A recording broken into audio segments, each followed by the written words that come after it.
All right, everyone, it's great to have you here. Rabbi Paley, thank you for being here. The court will please come to order. There is a quorum present.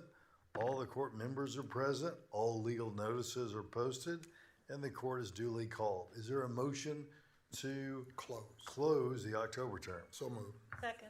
All those in favor signify by saying aye. Aye. Is there a motion to open the November term? So moved. All those in favor signify by saying aye. Aye. The bailiff will please, that motion passes. The bailiff will please open court. All rise. The Dallas County Commissioners Court is now in session for the November 2025 term.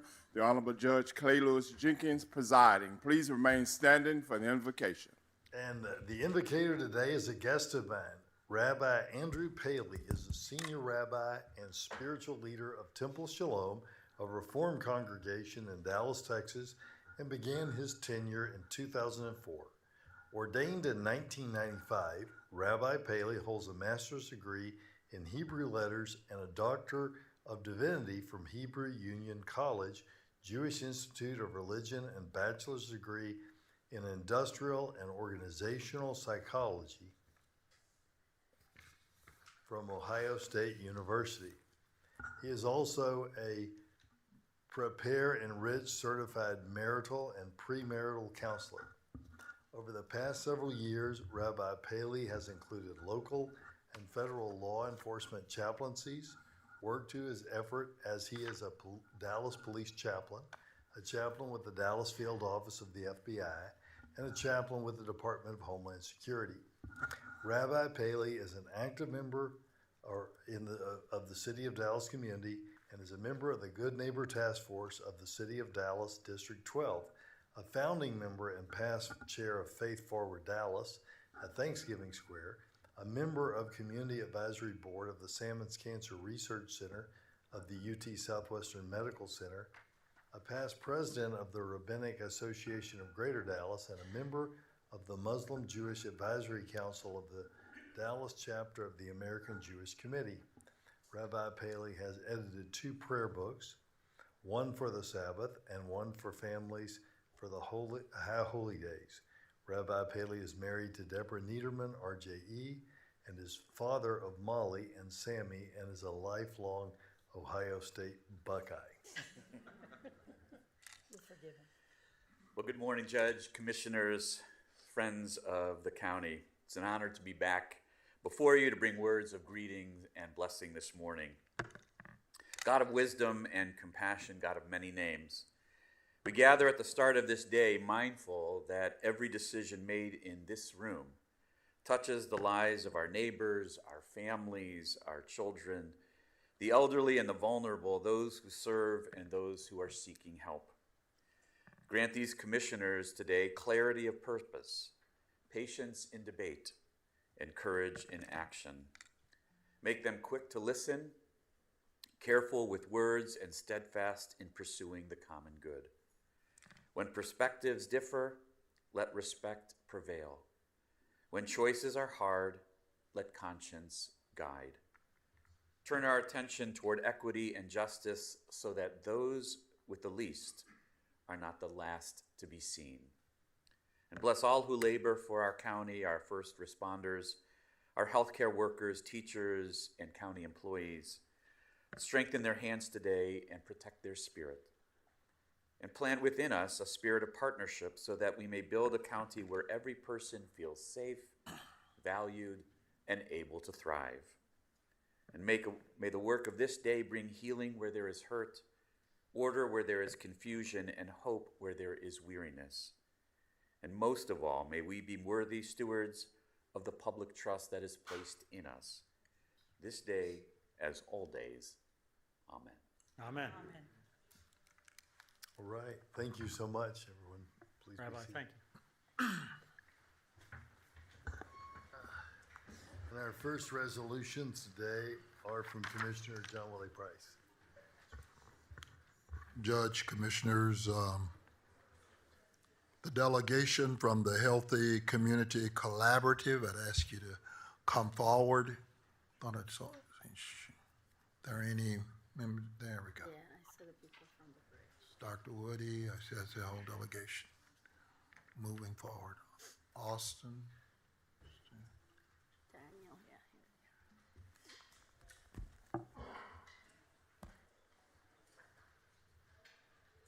let's see, Ms. Randall.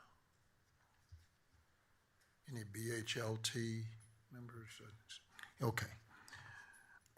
The Healthy Community Collaborative Grant Program Partnership and Collaboration Resolution. And whereas during the 83rd Texas legislative session, it established the Healthy Community Collaborative Grant, which is aimed at providing communities with resources to serve persons with unmet behavioral health needs that are experiencing homelessness, disproportionate resource utilization, and a loss of productivity that impacts both individuals and society. And whereas the intent of the Healthy Community Collaborative Grant Program is to build formal community collaboratives that support the ongoing recovery, housing stability, community integration, and reduced incarceration of persons experiencing homelessness and unmet behavioral health needs.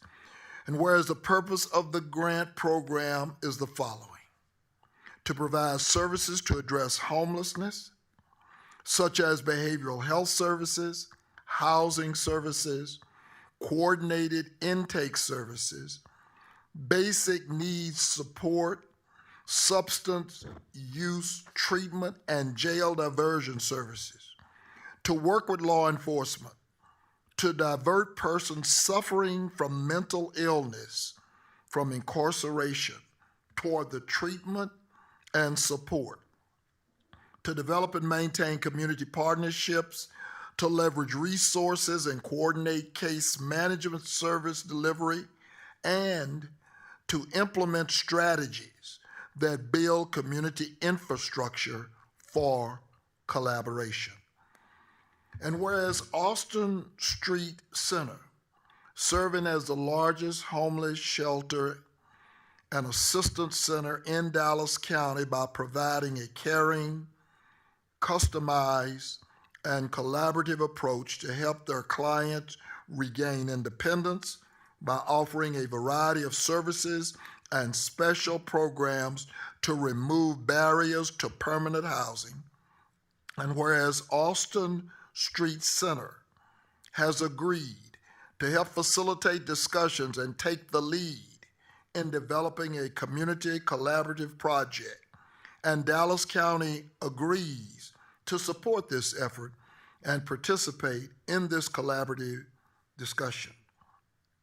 And whereas Dallas County will engage in this collaboration through the partnership of key stakeholders, including Dallas County mental health and substance use disorder treatment providers, housing and homeless response partners, Dallas County criminal justice system stakeholders, and other Dallas County behavioral health system collaborators. And whereas Austin Street Center will submit the Healthy Community Collaborative Grant Program to the Texas Health and Human Services Commission by November 10th, 2025, that will focus on addressing the intent and purpose of the grant program to aid in improving the lives of the citizens of Dallas County. Now, therefore be it resolved that the Dallas County Commissioners Court recognizes the need for collaborative agreements to tackle the complex issues of serving individuals with unmet behavioral health needs and for addressing homelessness in Dallas County. The Dallas County Commissioners Court agrees to be a key collaborative partner in the Healthy Community Collaborative Grant Program submission. And I so move. Second. All those in favor signify by saying aye. Aye. Any opposed? Motion carries unanimously. Hey, Frank. Please. Who's going to lead off? introduce yourself for the record? Sure. Yeah, my name is Daniel Roby, the CEO of Austin Street Center. Thank you, Commissioner Price, for the resolution. Thank you, Judge Jenkins, and thank you, County Commissioners, for giving us this chance to share about this work that we do together. And I also want to stop and thank each and every extraordinary partner that we have here today, the Oasis Center, the Stew Pot, Nexus, the Bridge Homeless Recovery Center, Metro Care, Housing Forward, and IPS. You know, for over 40 years, Austin Street's been providing safe shelter, meeting some of the basic needs of the most vulnerable homeless, and we've really tried to identify where the gaps in care are. And that's what this HCC program is all about. From the connector to inclement weather, medical respite, and the transition center, you know, today we request and we appreciate, we thank you for your support for the HCC collaborative application. Dallas has made extraordinary progress in its homeless response system, criminal justice system, and mental health care system. But this is a unique opportunity that we're able to bring these systems together and scale services that each agency has been able to show extraordinary expertise in. So together we're going to provide the service to address these unmet behavioral health care needs among the homeless. And we thank you, County Commissioners and Judge Jenkins, for your support. Thank you for all you do. Judge Crusoe, please. Well, good morning. Morning. I'm John Crusoe. And thank you first for the opportunity to speak. As District Attorney, I see firsthand the challenges facing our criminal justice system, particularly when it comes to individuals who cycle repeatedly through our jail. Most of these people are struggling with issues, like mental illness, substance use, or homelessness. For too long, our jail has become the default response to the problems that are, at their core, social and health issues rather than criminal justice issues. That's why I believe it is not only wise but essential that we collaborate with our community partners to provide a different path, one that prioritizes treatment, stability, and accountability over incarceration. The Transition Center at Austin Street offers that opportunity. Instead of the police sending certain individuals to jail, they can take them to the center where they can access a range of vital services, mental health care, substance use treatment, housing assistance, job training, and case management, all coordinated in one place. Dallas County is fortunate to have an incredible network of organizations dedicated to helping these individuals. The problem has never been a lack of compassion. It has been the lack of coordination. For years, these groups have done great work, but too often they have operated in silos, disconnected from one another and from the broader criminal justice system. This grant gives us a chance to change that. It allows us to build a true partnership, one that brings together law enforcement, service providers, and community organizations so that we can align our efforts toward a shared goal, helping individuals rebuild their lives while improving public safety and the quality of life for everyone in the community. When we work collaboratively, we create a system where fewer people return to jail, more people get the help they need, and our community becomes stronger and safer. This is about using our resources wisely, focusing on outcomes that truly make a difference, and ensuring that justice includes compassion, rehabilitation, and opportunity. Together, we can take this important step forward, breaking down barriers, sharing information, and building a coordinated system of care that serves individuals in need and the broader community we're all here to protect. So thank you. Thank you. Thank you, Judge. There's a delegation that is here, and I'd like for each one of you to be on the record as part of this collaborative. Just introduce yourself and where you are. And okay, Doctor. Dr. David Woody III, President and CEO of the Bridge Homeless Recovery Center. Good to see you. Obi Bussey, the CEO of Oasis Center. Brenda Snitzer, Executive Director of the Stew Pot, a ministry of First Presbyterian Church of Dallas. Okay. Frank Michalopoulos, Austin Street Center Board Chair. And a buddy. Yes. Ken Mogul, Chief Housing Officer for Metro Care Services. Great. Melanie Marroquin, Peer Specialist, Nexus Family Recovery Center. Thank you. Hi, Rachel Wilson, Policy Innovation Lead for Housing Forward. And, okay, All right. and I can't say enough thank you to Austin Street and Daniel and your board for taking leadership. Judge Nedovich, you didn't say anything, but thank you for helping to coordinate this. I did see our criminal justice. I don't know where Ms. Randolph is, but thank you. Coming out of the BHLT, the Behavioral Health Leadership team, which I get a chance to chair and co-chair with my colleague, Dr. THERESA Daniels, we just want to say thank you. You know, this is a real imperative. Coordination is about everything. As Judge Creuzot says, not that the dollars are not here, it's not that the care is not here, it's the coordination. And at the end of the day, we've got to be able to deliver for this community. And so I just want to thank you, Daniel, it's on you. And we're looking forward to delivering. And again, I saw Ms. Dean from the Public Defender's Office. Thank you. One of the things that I tell people all the time, proudest about, is the fact that there's a coordination between the Dallas County District Attorney's Office and the Dallas County Public Defender's Office.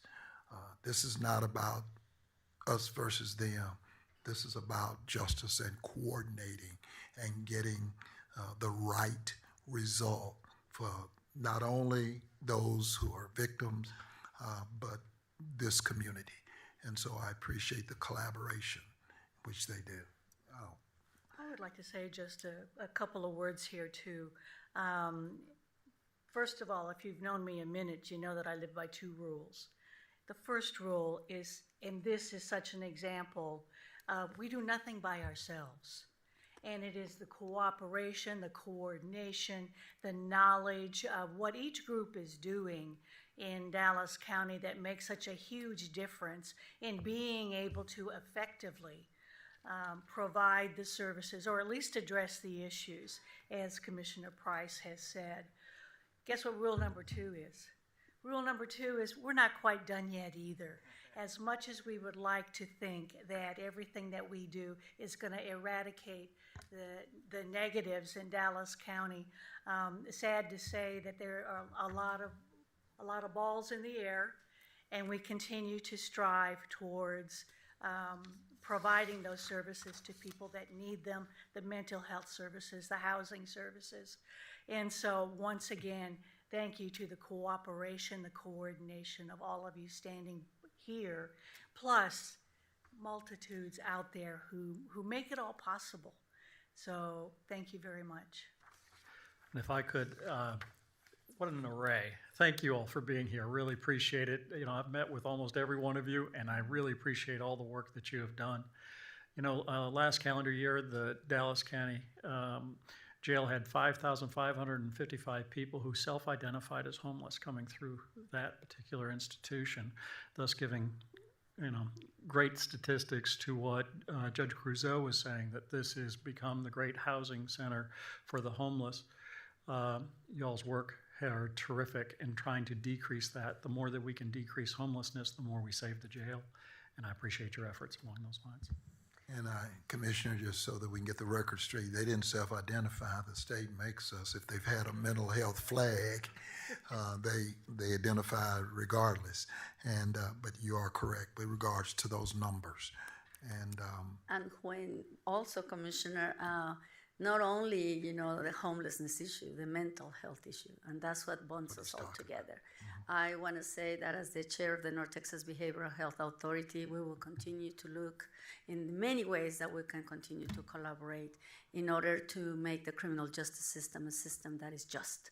Thank you, Honorable Creuzot, for all your work, and all the members that are here today for your hard work, because like Commissioner Daniel says, it takes collaboration, and we all know that the Dallas County Jail is the place to start to be sure that we deflect, that we help, and more importantly, that we take them out of the criminal justice system. Thank you. Muchísimas gracias. Mr. Roby, your credit to your parents. Thank you. Thank you. And all of you, thank you so much for your work. Frank, it's great to see you. Thanks for all the great stuff you're doing for Austin Street Shelter. And thank you to our DA and our public defender as well. And just text us me to make sure to get your money back on the agenda, Mr. Woody, Dr. Woody. God bless y'all. Y'all come up for a picture. Want to come get a photo? Let's get a photo of this collaboration so we can send a picture so none of you can deny you were here. Come on.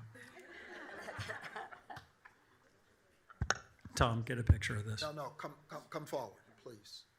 Come forward, delegation. There you are. Good to see you. Dr. Woody? Good to see you. Doctor, it's good to see you.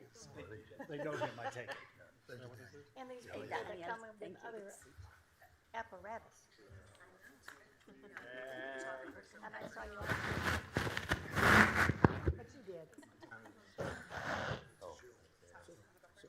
Okay, let's see if we can. Come on, Probably Can we we need kind to. of bring it in, make sure Let me that check. everybody. Yes, there we go.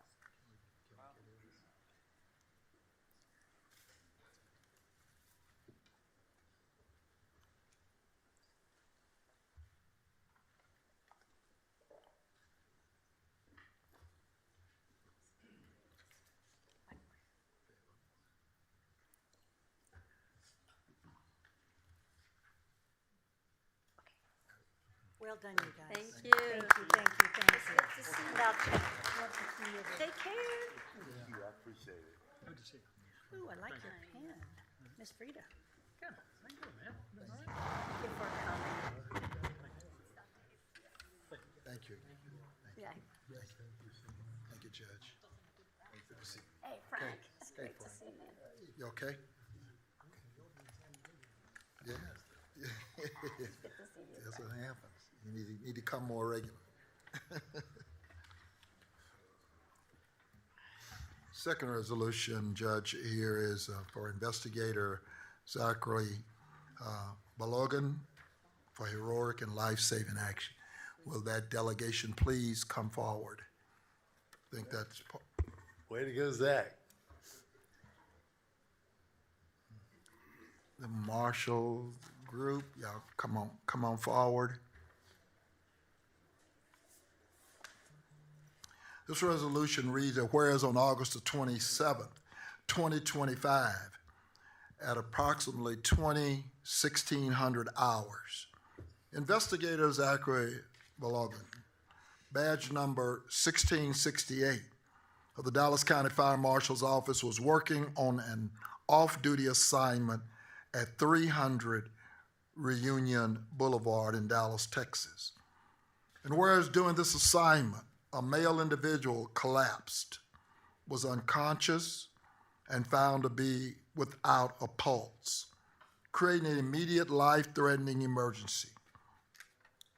And whereas Investigator Balogun demonstrated exceptional composure, rapid decision-making, and professionalism by immediately Fire Marshal dispatch via radio communication, ensuring that the Dallas Fire Rescue was dispatched and arrived on scene without delay.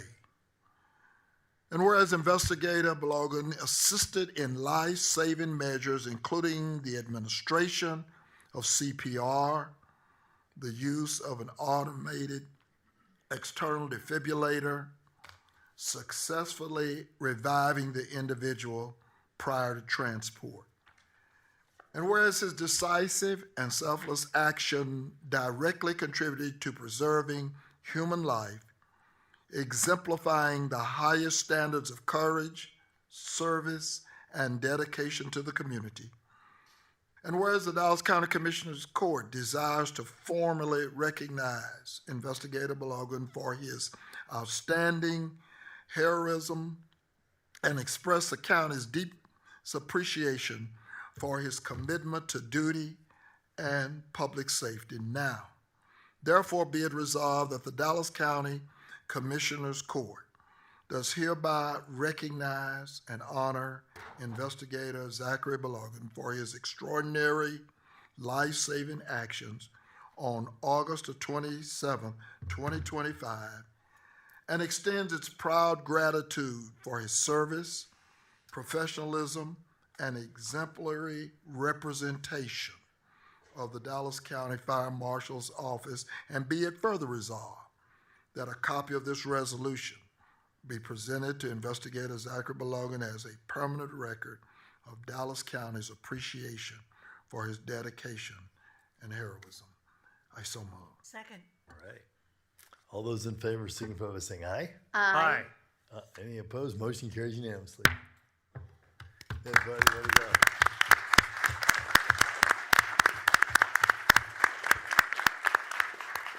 Marshall?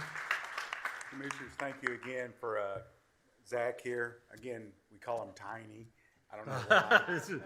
But he's a good individual. He's very modest. He's kind of shy about this, but it's something that needed to be noted, that what he's done. And all of our people, our men and women that work for the Fire Marshal's Office, we're all trying to get everybody cross-trained to help out with, life safety issues, law enforcement issues, fire suppression, fire inspections. This is what we're all about, and this is what we're trying to accomplish here in Dallas County, in the county and around the county. So thank you, and I'll let Chief Masri present something to Balogun. Appreciate it. First of all, I'd like to thank the Commissioners Court for the opportunity to recognize the amazing men and women of the Dallas County Fire Marshal's Office publicly like this. Although frequently you're briefed on the remarkable work that they perform, it's equally important to highlight the dedication to public service right here in open court. Doing so ensures that the community that we serve understands the unwavering commitment of these public servants and the strong tradition that we've built on placing service first, always. Investigator Balogun exemplifies what it means to be a protector of our community, not only through the dedicated investigative work he does day in and day out, but through the swift and decisive action taken when lives are on the line. When confronted with a critical medical emergency, Investigator Balogun demonstrated extraordinary calm without hesitation. He took immediate life-saving action, bridging the crucial moments between crisis and the arrival of advanced medical care. Because of his quick thinking and unwavering commitment to the safety of others, a life was preserved and a family was spared from unimaginable loss. As a sergeant and as a lieutenant, I had the privilege of serving alongside Investigator Balogun, and his passion for service was undeniable. His conduct truly exemplified what it means to be a Texas peace officer. One evening at dinner, then a rookie, Deputy Balogun listened to all the stories from the other officers at the table. And I remember him telling me that I can't wait to have my own stories to tell. You're well on your way. This is a pretty good story. Investigator Balogun's conduct reminds us of the profound responsibility carried by every member of the Fire Marshal's Office. His actions serve as an example to all of us, a testament that heroism is not only found only in planned operations or major incidents, but often in unexpected moments, where duty, skill, and character can converge. So it is with great pride and deep gratitude that we acknowledge the selfless act of service. And please join me in recognizing Investigator Zachery Balogun as we present him with a life-saving award in honor for his exceptional courage, dedication to protecting the lives of the citizens of Dallas County. On behalf of the Dallas County Fire Marshal, on this day, the 4th day of November, 2025, you are presented with a life-saving award for outstanding police performance in the saving of human life and the display of conspicuous initiative to duty, thereby earning the respect and admiration both for yourself and for the department. Congratulations, bro. Thank you, sir.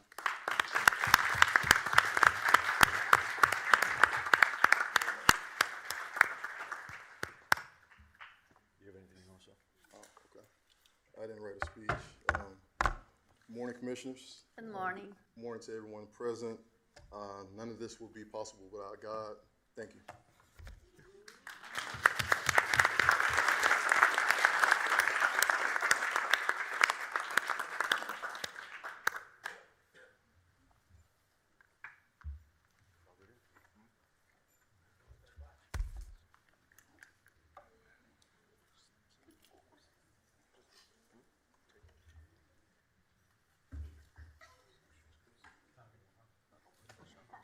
That's right.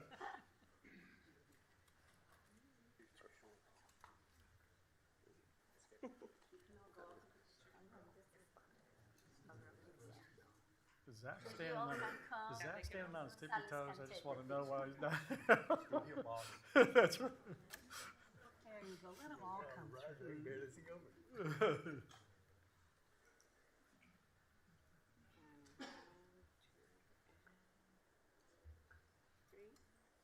And one more. All right. I just want to say, oops, is there another one? Thank you. Thank you for standing up.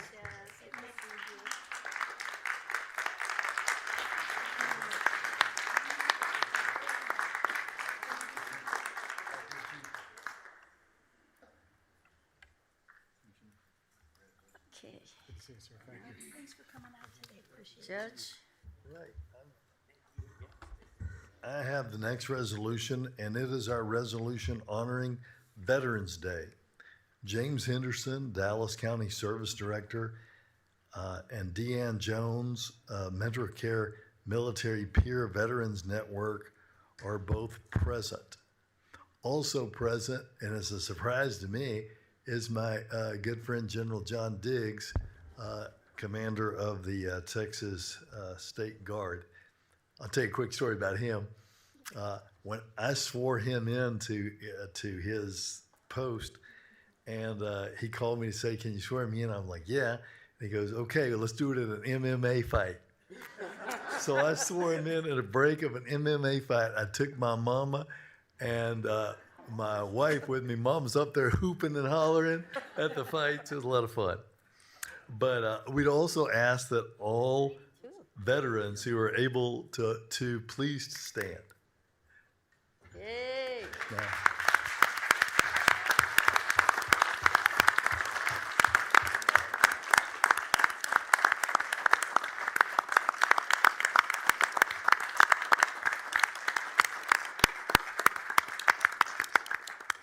and the resolution reads as follows. Whereas it has been a custom to commemorate November the 11th, the anniversary of the ending of World War I, by paying tribute to the heroes of that tragic struggle and by rededicating ourselves to the cause of peace. And whereas in November of 1919, by U.S. presidential proclamation, the 11th of November was the first commemorated Armistice Day, with the following words, "To us in America, the reflections of Armistice Day will be filled with a solemn pride in the heroism of those who died in the country's service, and with gratitude for the victory of World War I. And whereas the United States of America remains eternally indebted to the courageous men and women who have honorably served in all branches of our armed forces, Army, Navy, Air Force, Marine Corps, Coast Guard, and Space Force. And whereas the unwavering commitment of these service members in peace and in war reflects the highest principles of patriotism, valor, and selfless devotion to duty, safeguarding our nation against threats both foreign and domestic. And whereas the sacrifices borne by all veterans through the perils of combat, the rigors of training, separation from loved ones, and the enduring challenges faced upon returning to civilian life have secured the peace and prosperity of our nation. And whereas the Veterans Day theme for 2025, Service to Our Nation, embodies the courage, commitment, and selflessness demonstrated by veterans who have defended our freedoms and upheld the values of our country. And whereas it is essential to acknowledge the enduring contributions of veterans, not only in times of war, but also in peace, as pillars of strength and leadership within our communities. And whereas we remember our wounded, our missing, our fallen, and their families on this Veterans Day, we celebrate their immeasurable contributions, draw inspiration from their example, and renew our commitment to showing them the full support of a grateful nation. Now, therefore, Be it resolved that the Dallas County Commissioners Court does hereby formally express its deepest gratitude and respect to all veterans for their invaluable service and sacrifices in defense of our nation, and urges all who live and work in Dallas County to show their appreciation for and to all veterans of our community, and I so move. Second. All those in favor signify by saying aye. Aye.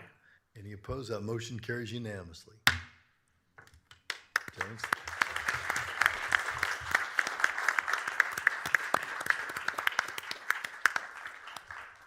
Good morning, Judge, Commissioners, veterans that are present, veterans organizations that are present, families of veterans that are present.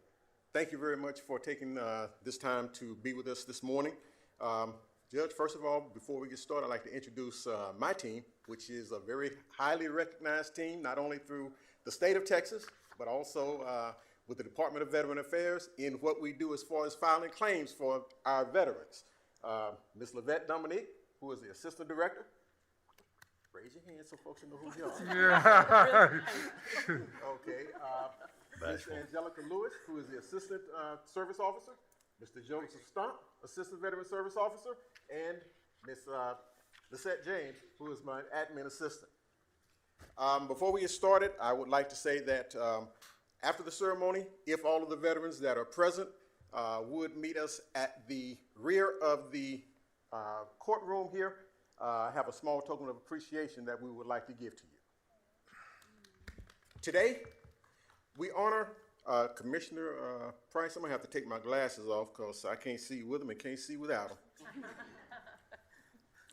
Today, we gather to honor the brave men and women who've served our nation, embodying the values of courage, sacrifice, and unwavering loyalty. Each veteran carries with them a story, a narrative woven with threads of resilience, duty, and commitment. We have answered the call to protect our freedoms, often at great personal cost. Our sacrifices have shaped our history and defined our presence, ensuring that we have a country where liberty and justice prevails. The legacy of veterans is evident in the freedoms we enjoy every day. It is a legacy built on the ideals of honor, service, and commitment that extends beyond the battlefield. They have taught us that loyalty is not just words. It is an enduring promise to stand by our values, our commitments, and each other. This loyalty is what binds us in a nation, reminding us that we are stronger together. As we reflect on their contributions, or our contributions, consider how we can honor this legacy. We must strive to uphold the principles for which they fought, fostering a spirit of unity and respect. Each of us has a role to play in ensuring that the sacrifices of our veterans will never be forgotten. You can volunteer, support veterans, organizations, or simply take a moment to express our gratitude to those who have served. Today, we had an intention of honoring one of our World War II veterans from what is called one of the greatest time periods of our nation. Unfortunately, he was not able to be with us this morning. As you know, most of our World War II veterans are about 99 years old or above, so we have to honor them in a very special way. However, we are going to read the presentation that we were going to give to him. Just a little bit about him first. Mr. Richard Leroy Howard. Richard Leroy Howard was born here in Dallas, Texas, July the 10th, 1926. He was the only son of Gerald and Louis Howard. His father served in the United States Army during World War I. When the United States entered World War II, his father, knowing the risk of losing his only son, nonetheless encouraged him to enlist and serve our nation. Leroy grew up here in Oak Cliff. He graduated from Adamson High School on May 1944. 3 months after, July the 3rd, 1944, he enlisted in the United States Navy. Ms. Dominique, will you please read the citation?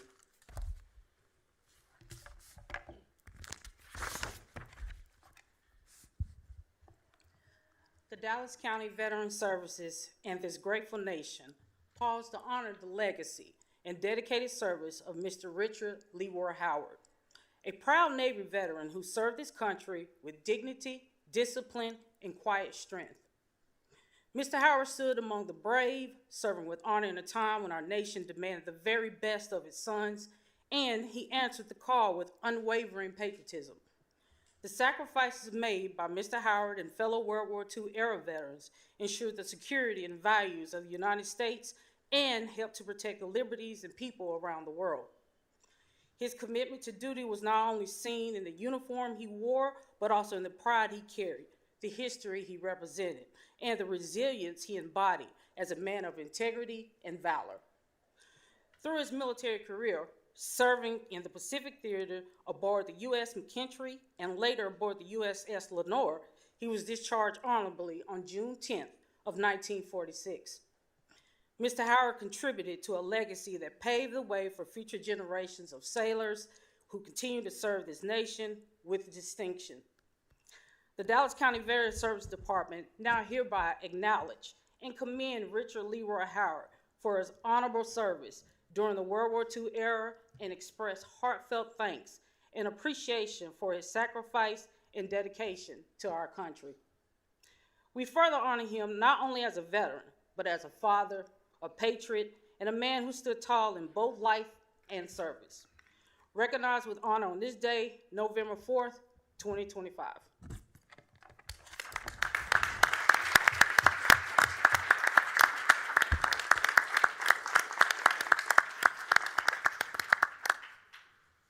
I'd like to take just a moment looking across the room here and seeing that the veterans who are here look like Dallas County.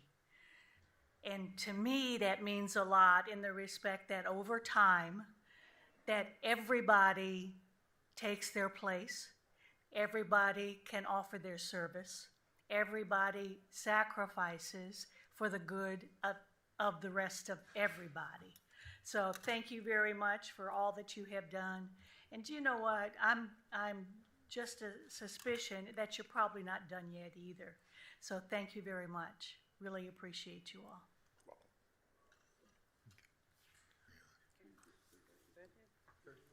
Are you coming up? No.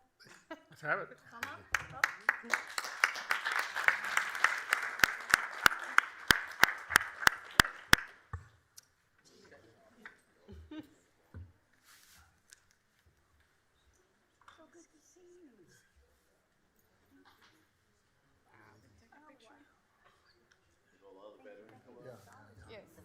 The rest of the veterans, come on.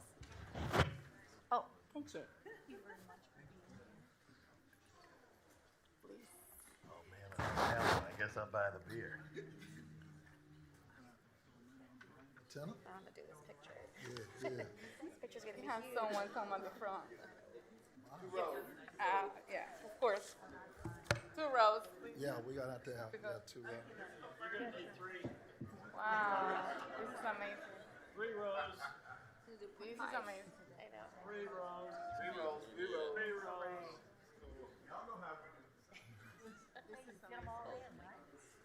There's always room for one more. They just, No, we got this y'all whole get back. wing over here. Yeah. Yeah, you gotta bring. squeeze. I think we need one more room. Yeah. Some of y'all come up here. Come on. Yeah. Come around up here. He says you can go up. You can go up. I'm on the dais. Yes. Everybody in the army up front. I knew I was going to hear that. Come on down. Y'all come on down. There we go. Come on. Don't let us block. Yeah. No. It's okay, Commissioner, otherwise we don't fit. Yeah, no, we need to sit down. Hang on. One more.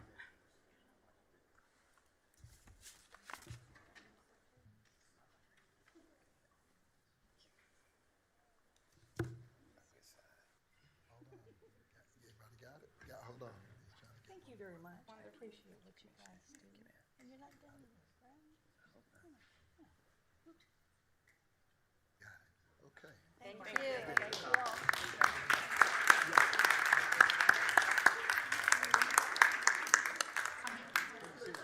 Thanks for coming.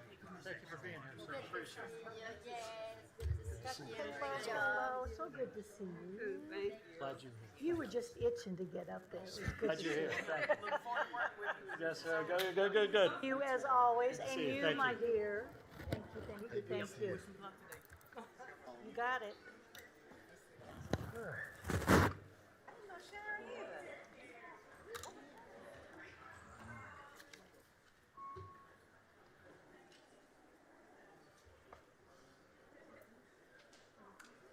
Let them clear out because they got it.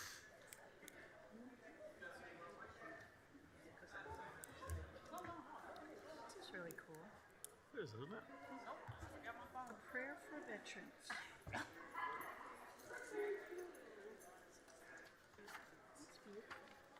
All right.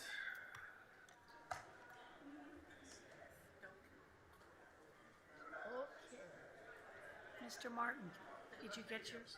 Okay, as we wait a little bit for the room to clear, I will say the next resolution is mine, and it's the resolution for DWI. DWI continues to be the most preventable, crime that can happen in Dallas County, and it's my honor to invite to the podium Grand Prairie Police Department Detective of Vehicle Crimes Unit, Thomas Beredetti. Thank you so much to Grand Prairie for being our host this year. Also with him, Dallas County Precinct 4 Constable Eddie Brown. Our AAA Auto Club Enterprises, Mr. Daniel Armbuster, spokesperson and senior public affairs especially for AAA. And of course, Mothers Against Drunk Driving, Emma Douglas, State Program Manager, is with us today. And last but not least, Ms. Noemi Gonzalez, Manager of Road and Bridge 4, and our liaison with the DWI Taskforce, Ms. Coco Salazar, as well as Ms. Jasmine Flores, Chief of Staff for Road and Bridge 4. And the resolution reads as follows. Whereas during driving while intoxicated, DWI remains a leading cause of preventable deaths in Dallas County and across Texas, claiming hundreds of lives and impacting thousands of families each year. And whereas in 2023, over 2,100 DWI-related crashes were reported in Dallas County, which rank 7th in the nation for fatal drunk driving crashes, according to the Texas Department on Transportation TxDOT. And whereas the same year, nearly 95 lives were lost here in Dallas County due to impaired driving, and 6,635 DWI charges were filed, underscoring both the human toll and the need for continued enforcement, public awareness, and community engagement. And whereas beyond the tragic loss of life, the financial cost of a DWI in Texas can range from $10,000 to $17,000 when counting for fines, legal fees, court costs, increased insurance rate, and other penalties according to MAD Texas and AAA Texas, serving as a reminder of the serious consequences of impaired driving. And whereas for 14 years, the Dallas County DWI Taskforce has hosted a press conference to raise awareness and reduce impaired driving over the time with the hashtag What Alcohol Says campaign was introduced to amplify this effort.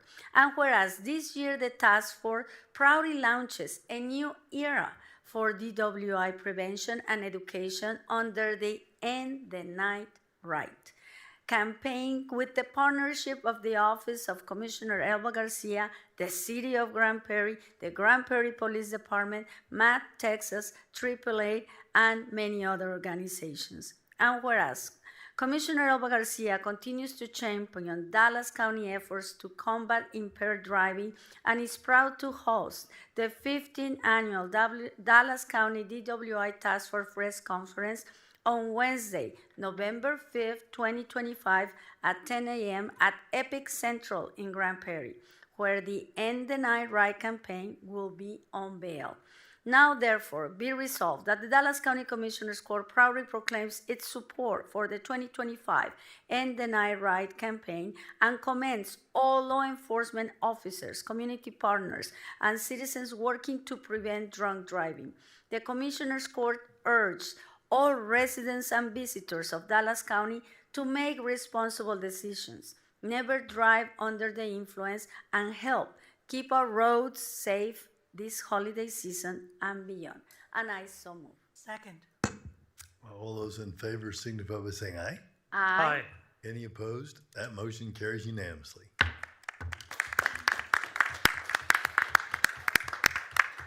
Detective, would you like to start? Thank Absolutely. you so much for being here with us. My name is Thomas Berrettini. I'm a detective with the Grand Prairie Police. I'm proud to serve on the Dallas County DWI Task Force, representing the Grand Prairie Police Department. On behalf of the task force, thank you for this recognition. It truly fuels our momentum for now and the future. The strength of this task force comes from our teamwork. We unite law enforcement, MAD, Dallas County leadership, community partners, and local businesses with one clear mission, which is to prevent impaired driving and keep our roads safe. And each year, the campaign gets bigger, stronger, and more powerful. Dr. Daniel said it perfectly earlier. Nothing is done by yourself. This is a collaboration from all angles to attack the problem of impaired driving. This holiday season, we're stepping it up even more with greater visibility, stronger messaging, increased community engagement, and a renewed commitment to encouraging people to plan ahead and choose a sober ride. Our goal is simple: reach more people, influence more decisions, and stop impaired driving before it starts. We're excited of what this year's campaign will bring, and we're grateful for the support that allows us to innovate, expand, and keep pushing forward. On behalf of the Dallas County DWI Task Force, thank you for your continued partnership, and get ready because this year we're taking the holiday campaign to the next level. Thank you. Thank you so much. Ms. Douglas. Good morning. Thank you so much for your support, and I'm grateful to be here. As my name is Emma Dugas from MAD, Texas, and I started on the task force 7 years ago, and I'm honored on how it has really grown. I am so grateful to partner with Dr. Garcia. She is so passionate about this, and her team is. The only thing I could think of is a powerhouse. They have really put this campaign up a whole nother level, just like Detective just said. I mean, it is just going to be, it's going to reach a lot of people. And I also agree with Dr. Daniel on what you said about your number one rule. We can't do this alone. I have a similar, type rule of a saying. I say the more connections we make, the more opportunities we have to make a positive change. So I am grateful to work side by side with these task force members. They not only on top of their daily job, they also work on this big campaign, and I'm just so grateful to be part of it. Thank you, Ms. Duga. Constable Brown? Well, good morning. I'm Constable Eddie Brown, Precinct 4. First of all, thank you for having me on this task force. This is my first year, and when I got on this, I didn't know what to expect, but these people behind me put in a lot of hard work. I mean, they made it under bad weather, good weather, and I mean, every time they were always, trying to make an impact. And thank you for having me on this task force, and I look forward to being on it more years to come. Thank you. Mr. Amberster? Hi, good morning. I'll keep this brief, but we just want to thank everyone who's part of the task force and, of course, Commissioner GARCIA for her leadership as well. According to the AAA Foundation for Traffic Safety, by the way, my name is Daniel Armbruster with AAA, and according to our Foundation for Traffic Safety, nearly 1 in 3 traffic deaths here in the United States are involved with an alcohol-impaired driver. It's one of the leading causes of fatalities on Texas roadways. So we are honored to be a part of this to help prevent impaired driving this holiday season. And again, thank you all for your support. Thank you. Last but not least, I cannot tell you guys what the campaign is having this year because obviously we're going to Bailey tomorrow, but it's exciting. It's exciting because for the first time we have raised more money. We have outreach to more venues, restaurants, dynamic partnership with Lyft. So you will be able to have the choice of a designated driver and go home safely if you decide to drink. We never say don't drink, we just say if you're going to, do not drive.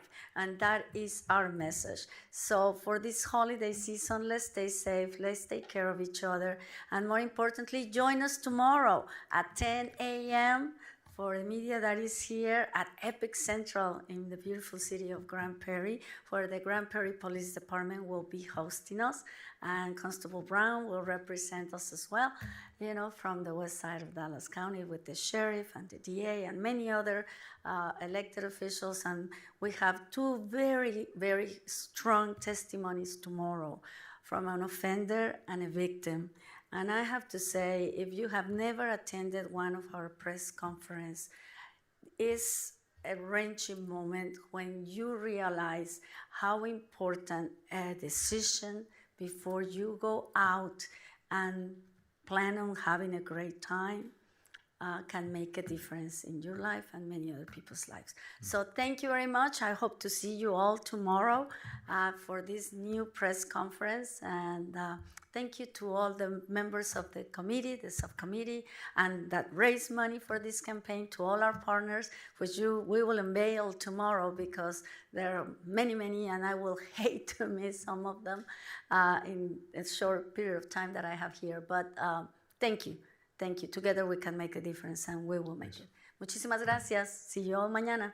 Bye. Yeah, I want to thank Dr. Garcia. She's been on this and working on this for 15 years, every holiday season and other times in the year too, highlighting the importance of not driving intoxicated. And I don't have any I guess statistical proof, but I'm seeing this with lawyers that represent folks who get into car wrecks. More and more of the people that hit folks are drunk drivers, or if you want to call it buzzed, they're buzzed drivers. People don't think they're drunk. They have a few drinks, or they take some THC and they think they're fine, and they get behind the wheel of their car. Well, here's at least what I'm seeing. And so think about this for those of you who want to get out there and drive. With all of the distractions we have in our cars now, the calls, the text, think about it. When you are buzzed or high, you have less impulse control. You're looking at your phone more. You're texting your friend, you'll be home soon, whatever. And that's when these accidents happen that could take your life, could end another life. A friend of mine's got a little girl who was killed by a drunk driver, something that I know that family will never get over, and I'll bet the drunk driver won't either. So Uber, man, Lyft, it's cheap. Go do that. I'd say that to all of our employees. Like Dr. Garcia said, we're not telling you not to drink. We're just telling you, don't drive. And remember, young people with this THC, which I'm not completely clear on what the law, and nobody else is in Texas either, but I know this, if you get a blood test after being pulled over by an officer and there's any of that in your system, that's a DWI. Mhm. And it can cost your job, it can cost your family, it can cost somebody else's family. So thank you, Judge. And again, we'll see you tomorrow, Epic Grand Prairie at 10 a.m. Thank you all for being here today. And I will appreciate a picture. Okay.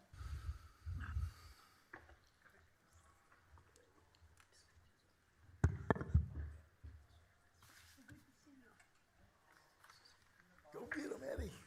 Thank you, thank you, thank you for Thank you for all your help. Thank you. Go get him. Miss Coco. Miss Emma, thank you. We'll see you Hey, go get him, tomorrow. man. Hey, girl number, so good to see you. Sorry. Not that we haven't said hello today, but thank you. Miss Vero.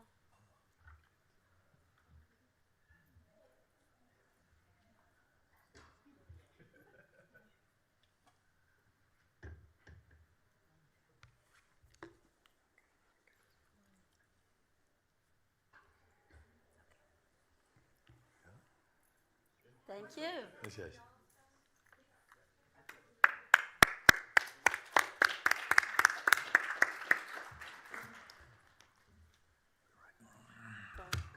Is it my turn? Is it my turn? Your turn, it's your turn. Ah, geez. Thank you, Go right thank you, back. thank you. These are the last two resolutions. That does not diminish their importance or significance.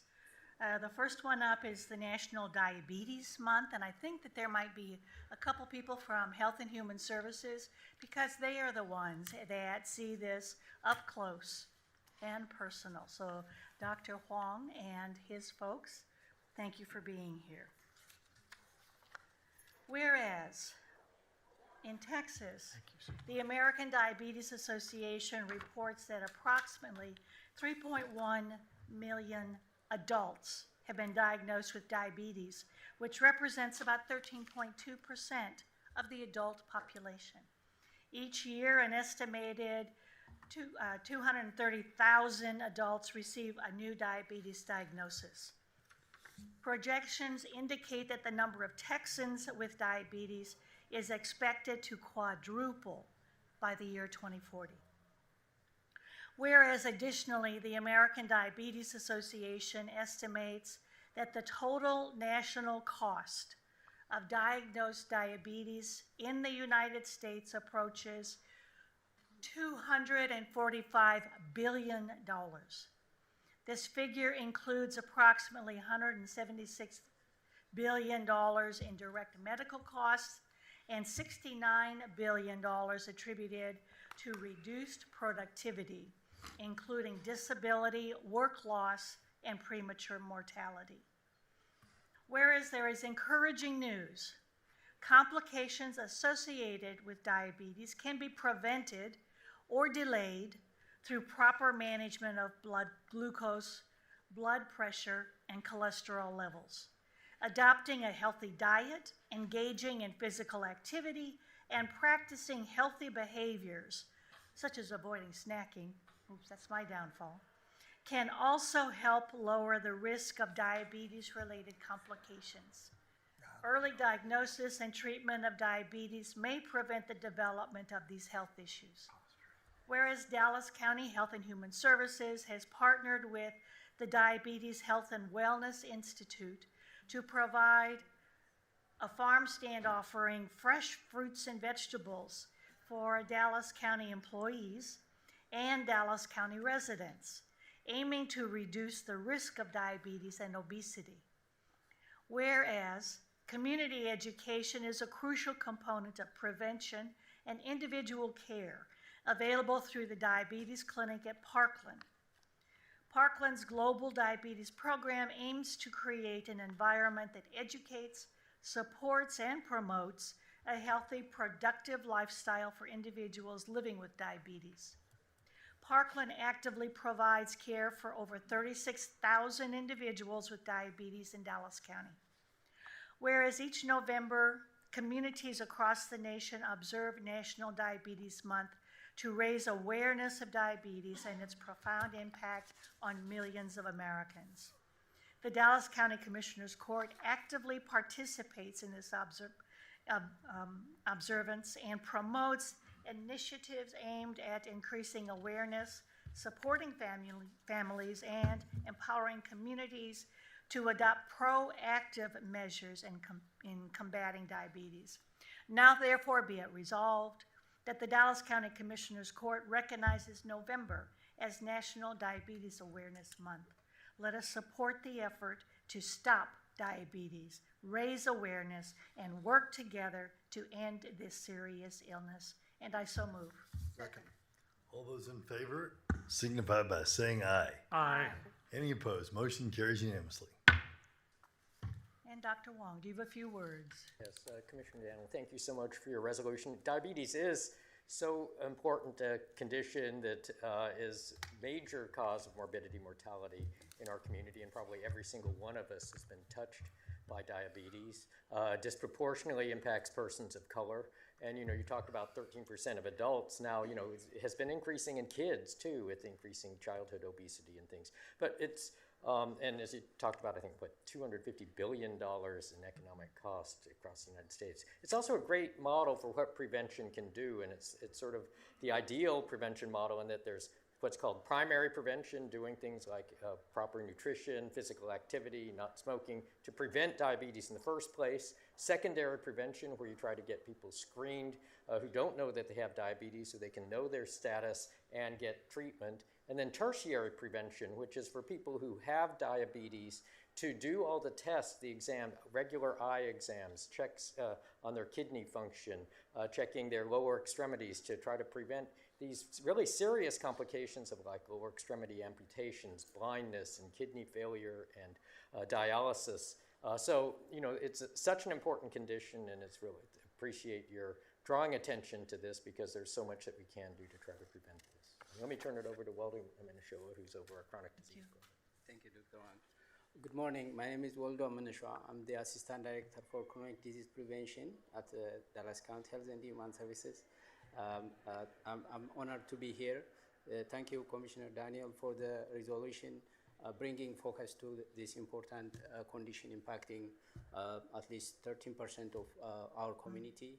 I also would like to thank the Dallas County Commissioners Court for the continued support as we implement different initiatives and projects. And I would like to also introduce, if you allow me, the team leader who leads our obesity, diabetes, and cardiovascular disease unit at HHS. Ms. Veronica, please. Hi, my name is Veronica Smith. I'm the program manager, and I oversee our obesity, diabetes, and cardiovascular disease unit. Thank you. Great job. Thank you very much for all you do, all you're going to do to help Dallas County be healthier. So I like your 1, 2, 3 of how you address diabetes, because it is here. Cannot deny that, but we don't want it to be any more prevalent than what it is. Thank you very much, and please come forward. We would love to have a photo with you. Thank you so much for everything you do. Okay, would you like to come forward for a picture?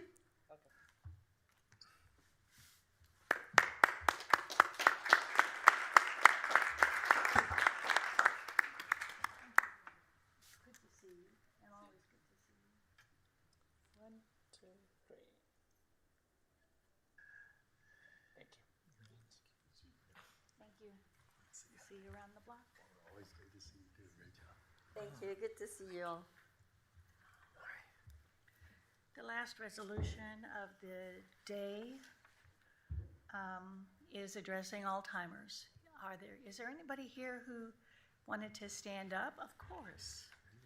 Because this is also one of those areas that time and efforts are dedicated to seeing how we can be better prepared for what's coming up for many of us. And we have, whereas November was designated as National Alzheimer's Disease Awareness Month by President Ronald Reagan in 1983 to promote awareness, early detection, and support for individuals and families affected by this disease. Coincidentally, President Reagan was diagnosed in 1995, 6 years after completing his presidency. And whereas the month serves to educate the public about the early signs and symptoms of Alzheimer's, dispel misconceptions, reduce stigma, and encourage actions such as supporting research, advocating for better healthcare policies, and fostering community support. And whereas Alzheimer's disease is the 6th leading cause of death in the United States, killing more than breast and prostate cancers combined. This disease is a complex neurological disorder that is affecting over 6 million Americans and is projected to affect nearly 14 million Americans by the year 2050. And whereas Texas ranks 4th in the number of Alzheimer's cases and 2nd in Alzheimer's-related deaths in the nation, highlighting the urgent need for awareness, early detection, and support. And whereas the disease is progressive, with symptoms worsening over time and can lead to severe memory loss, confusion, personality changes, and eventually loss of independence. And whereas early detection and treatment are vital, yet fewer than 1 in 5 Americans receive regular cognitive assessments, hindering early diagnosis and intervention. And whereas Alzheimer's disease not only impacts individuals, but also places a significant emotional, physical, and financial burden on caregivers and their families. With over 11 million unpaid caregivers providing around-the-clock support and facing considerable stress and isolation. And whereas it is essential that we unite as a community to support research efforts, advocate for improved healthcare policies, and provide resources and support for those affected by Alzheimer's and their caregivers. Now, therefore, be it resolved that the Dallas County Commissioners Court does hereby recognize November as National Alzheimer's Disease Awareness Month and encourages all citizens to learn about the early signs, symptoms, and treatment options for Alzheimer's disease to support those impacted and to participate in efforts to find a cure and improve quality of life for individuals living with this disease. And I so move. Second. All those in favor signify by saying aye. Aye. Any opposed? Motion carries unanimously. Thank you very much. And there are people who do work with this disease in Dallas County. So I would like to hear from, I don't know who goes first, Tracy? Sure. Hi, good morning. My name is Tracy Denton. I'm the Executive Director of the Dallas Northeast Chapter of Alzheimer's Association and the Regional Vice President for the state of Texas. I want to thank you for your time today. I also want to recognize Commissioner Daniel, thank you for this, and also as someone who is married to a type 1 diabetic, I appreciate that as well. Thank you very much. So it's no surprise that Alzheimer's is a disease that's devastating. It affects everyone and it's just watching you. I always call it the longest goodbye. You're seeing your loved ones being diagnosed, and you just see them mentally wasting away in front of you, and it's heartbreaking. And you gave us some great stats from around the country, but in the state of Texas, we have 460,000 people diagnosed with Alzheimer's, and then we have 1 million caregivers. That is an extensive amount. I have a colleague that's going to join me in one moment who could give you a personal touch to what we're saying today, but at the same time, you also mentioned earlier, speaking with Austin Street Shelter, that it takes, almost in a way you said, it takes a village. Not one person can do this, so how can you help? We are asking for people not only to help with our events, but we are encouraging people to volunteer. We need advocates, and we are really proud of our advocacy program in the state of Texas. So we just welcome all, if and all, help during this time. I'm going to recognize, Joelle Yates, my colleague, and she's going to talk about her family. Thank you so much. My name is Joelle Yates, and I do work for the Alzheimer's Association, but I'm going to speak to today as someone personally affected. We are on number 12 in my family who have been affected by one of the dementia diseases. And the Alzheimer's Association, we do address and support not only people with the disease, but their families that are affected. And I just want to say thank you on behalf of those families affected by Alzheimer's and other dementias. As a caregiver, I took care of both of my parents with younger onset while taking care of young children.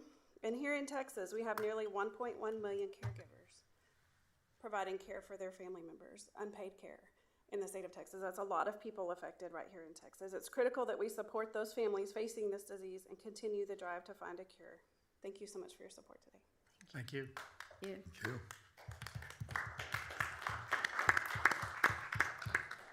Any other words of wisdom? Yes, please stand or come forward. Good morning. My name is Cynthia Franklin. I am the manager for the Alzheimer's program at the Dallas Area Agency on Aging, also known as Community Council of Greater Dallas. I've only been in this position for 2 years, and we have seen all of the statistics that have been talked about today. But what we do there mostly is referral resources, because after you receive the diagnosis of dementia, then what? And that's when the story really begins, and that's what we are doing there at Community Council. One of the things that we're very proud about that is starting just next week is a memory cafe. I don't know if anyone knows what that is, but I was tasked with that to have that start in South Dallas. A memory cafe is a place where the caregiver and those unpaid caregivers that we talk about who are doing the work day in, day out can come with their care recipient. It's not respite, it's for them to come together and have a space where they can feel safe. No one is looking, no one is judging, and there's activities, there's possibly music, there's food. We're starting that memory cafe, and it's going to start November 12th. So every second Wednesday of the month, it's hosted together with Community Council and Centerwell Senior Care at the Centerwell Redbird location. So just another place that people who are living with this day to day and those caregivers can come and have resources and just a time of fellowship. Thank you. Thank you very much.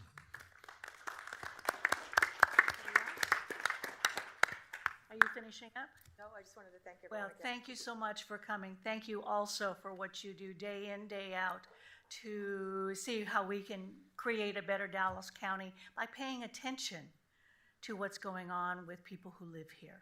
So please come forward because I would love to have a photo with all of you.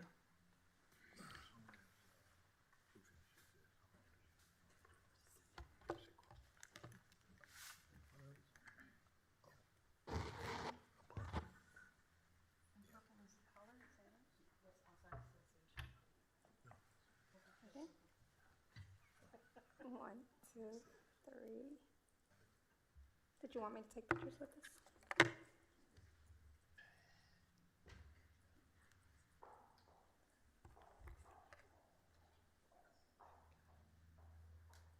One, two, three. Got it. Thank you. Thank you. Thank you for coming out. Really appreciate what you do. And I now turn it over to Judge, point of personal privilege on two deals. First of all, I will deal with the Parkland gains national recognition right before I do the other piece on Parkland. But right now, I want to bring Director Jesse Crawford, SBE. He'll come, and I understand Suffolk is also in the House. Let me just commend the collaboration cohort at the Parkland last night. There was a 6 to 7:30 graduation with J.P. Morgan Chase, Parkland Hospital in Dallas County on the inaugural class of SBE. And I just want to thank them. I was there last night being a part of that. And it was a great event. And I want to thank Mr. Crawford and Guy Tolliver for their coordinated efforts in that collaborative. Mr. Crawford, please. It's a presentation, has no comment. It's personal privilege. Good morning, Commissioners and Judge Jenkins. I'm Mhm. here Even today there's to no- represent. Hang on one second. Yes, ma'am. Okay, if, I understand this is just an acknowledgement of Yes. an event, but we're not gonna have discussions and so forth on it? We're not gonna have a what? Any discussions? There's no need to have discussion as this presentation. But there's no presentation Yeah. on this. Yeah, that's right. So I think we've gone as far as we can go with your. Well, then I'm gonna finish doing then I can finish it. Well, but we didn't put presentation on the agenda, so. Is if that we're a gonna- presentation or words? Well, if we have people, everyone come up without it being on the agenda and give words, I think Barbara's point is well taken, so I can't Well- allow that. Excuse me, it is a non-binding, it was non-binding, and it I did not understand, meet. but it could be a resolution or it could be a presentation. You can speak to your moment of personal privilege. The problem I've got, Jesse, with our rules is you cannot. Sorry, because it wasn't on there. Well, the problem is that we, under the new state legislation, unless it's 72 hours, did not make the agenda. And we were told that all we had to do was do it as a point of personal privilege. Did the DA tell them that? No. Okay, well, sorry, because I've got to follow the legal rules. Read legal I mean, I love Jesse, but there ain't nothing I can do with it. Well, I want to thank Suffolk. No, I'm going to finish then, since you want to do it that way. I want to thank Suffolk. We were the recipient of an award for the Mesquite Government Center. Brad Brown and the delegation is here today. I want to say thank you both to Mr. Crawford and to Suffolk for delivering that particular government center. We received an award for it. We will, I guess, officially put it on the next deal, but I just want to say thank you. It did not go unnoticed. And the problem is that we had the recognition and nobody placed our name on the recognition, but that's okay. I just want to say to Suffolk and to Mr. Crawford, thank you. Thank you for your production. Congratulations, because we received the award because of you and your performance, even though there were some real follow-ups. You followed up. Thank you very much, okay? Thank you for being here. And I just want to say something. I did know, Mr. Crawford did let me know about the recognition yesterday. Sadly, I couldn't attend. I want to thank all the partners that we have in this recognition, Mr. Crawford, for your leadership, and obviously administration, Mr. Bazan, Mr. Martin, and all of you colleagues that have the opportunity to vote in making the Mesquite Government Center a reality. We continue to do in Dallas County what has not been done in a long time, and that is thinking out of the box, making projects that are not only with more minority participation, but more efficient, environmentally safe, with recyclable, environmental, different elements of recycling and electric chargers in all our venues. And the Mesquite Government Center is one of the best projects that we have done, but hey, hold your horses. Here comes this Dallas Government Center that will be completely energy sufficient, that will have the best, management and environmental policies.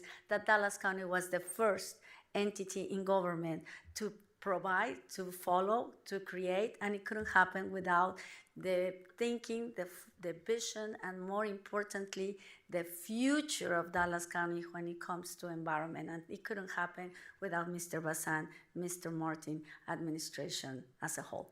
Muchísimas gracias, felicidades, and we are very proud. And I'm sure Commissioner Price will do this, when it's on the agenda in a formal way, so we can thank you as we should have today. Since, I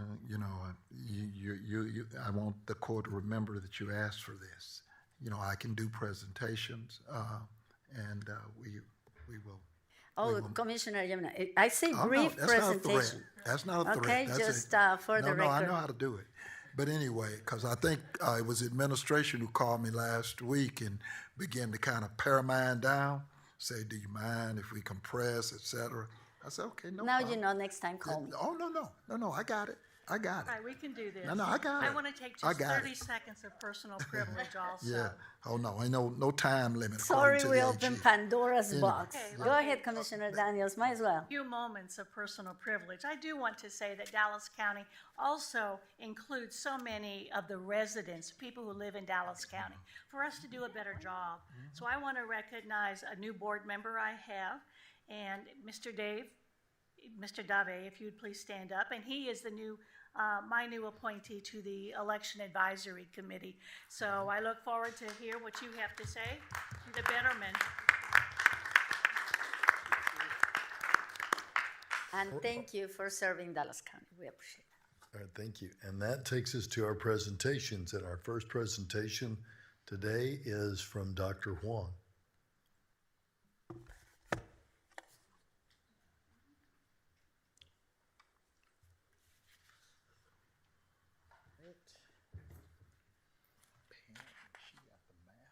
Morning.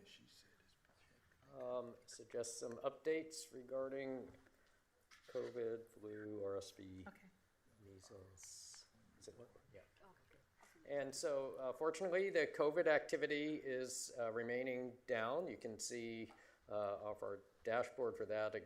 Again, it's no longer a reportable condition, but we are still putting out there what lab reports we do get, but we have other ways that we're monitoring what's going on. This is the variant distribution from the United States. Some of the testing and things have been going away, like at the state level, so we're trying to use what resources, although some of the CDC reporting and things are also diminishing, given all the activity at the federal level, but we'll keep reporting what we can.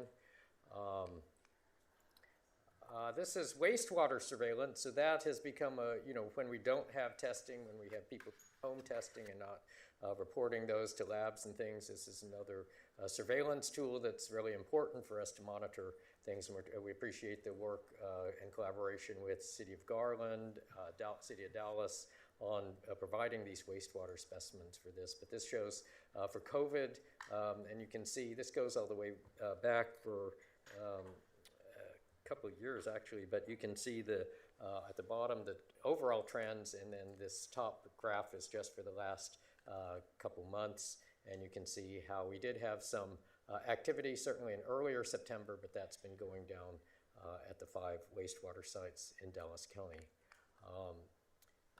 For vaccines, we now have available all of the COVID, the flu vaccine, and also RSV vaccine. Even though the state is not including some of those on the adult safety net, we are providing them and then trying to bill through the charity care program so that we can make it available to anyone regardless of insurance status. And then we're also, those who do have insurance, and we're trying to build that insurance. So we continue to have, trying to do all the outreach that we can with the reduced resources and staffing that we have, but this is what we have currently scheduled out for the next couple months. We appreciate the collaboration with you all, working on getting these sites and getting the community engaged in these. With our data modernization, we now have more and more of our reports that are on almost real-time dashboards on our website. This is our arbovirus surveillance, so instead of having to manually produce these reports every week or every 2 weeks, now that's a public-facing dashboard. You can see some of the overall, fortunately again for West Nile virus, the activity has been decreasing as mosquito season decreases. We had, for 2025, a total of 269 traps that tested positive.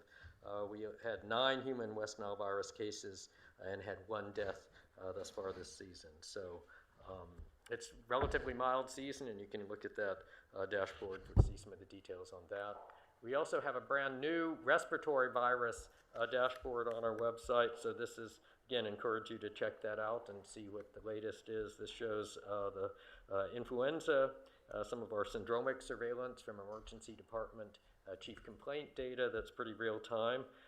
And you can see the flu activity's relatively low. We also do percent positive tests that are for influenza, and you can see those are relatively low. And then the respiratory surveillance on the top right, those are positive tests by the hospital laboratories, and those are for the last 3 years. And you can see the current year is like the orange line, so it's still way at the bottom in the early what we typically see early in the season. And similarly for the number and percent positive RSV, which we're monitoring on that bottom right chart. Similarly, looking at wastewater surveillance, very low activity for influenza, and then also RSV, just sort of some sporadic activity, but it's very low, fortunately, at this point. Just wanted to finish off with sort of an update on measles.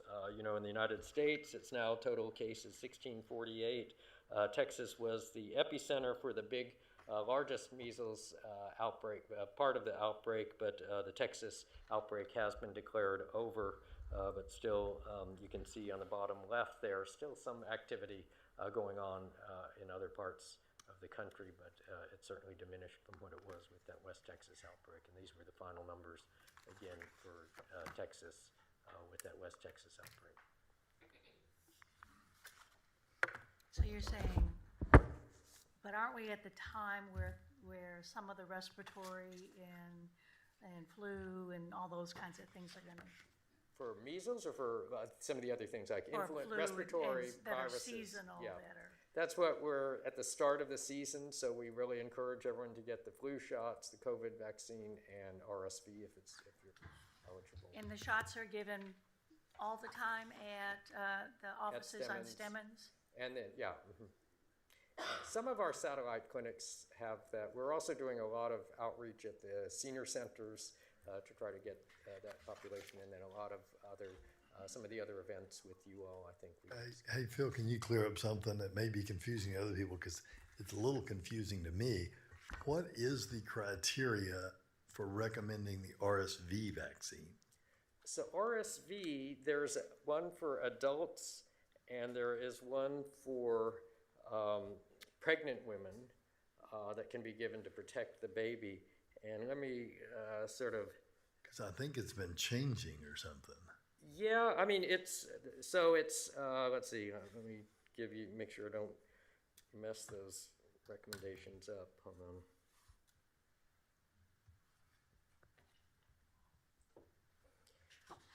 So like for pregnant women, it's during a certain time period where then the baby would be born. Get the antigen. During the time where the RSV is still active. So it's, if you're pregnant or 50 and older, you can be eligible. People 75 years or older, people 50 and 74 who have increased risk of severe RSV, so those are some of the other chronic conditions and underlying. And then women who are 32 through 36 weeks pregnant during September through January. Okay. And the underlying conditions are similar to COVID. It's like asthma and yeah, some of the, I mean, smoking. That would be higher risk would be something like asthma, immunosuppression, things like that. Yeah. Dr. Huang, do we have vaccines here at our clinic at Records Building? We had a flu, we had actually a clinic, was it last week or a couple weeks ago? The 31st. So we do have those available, yeah. Here at Records. We should. I can double check on what all is available. But Thank I know you. we had the special clinic. I know, here. Dr. Huang. I mean, I just haven't had a chance, but I'm not going to miss it. So, thank you. The flu vaccine. Okay. Flu is Perfect. definitely here. At The other Records. ones just have to check. All right. Thank you. Thank you, Dr. Huang, as always. Okay. Thank you. Okay, Josh. All right. It's your presentation, right? Next is a presentation on the effect of the impact of cessation of SNAP.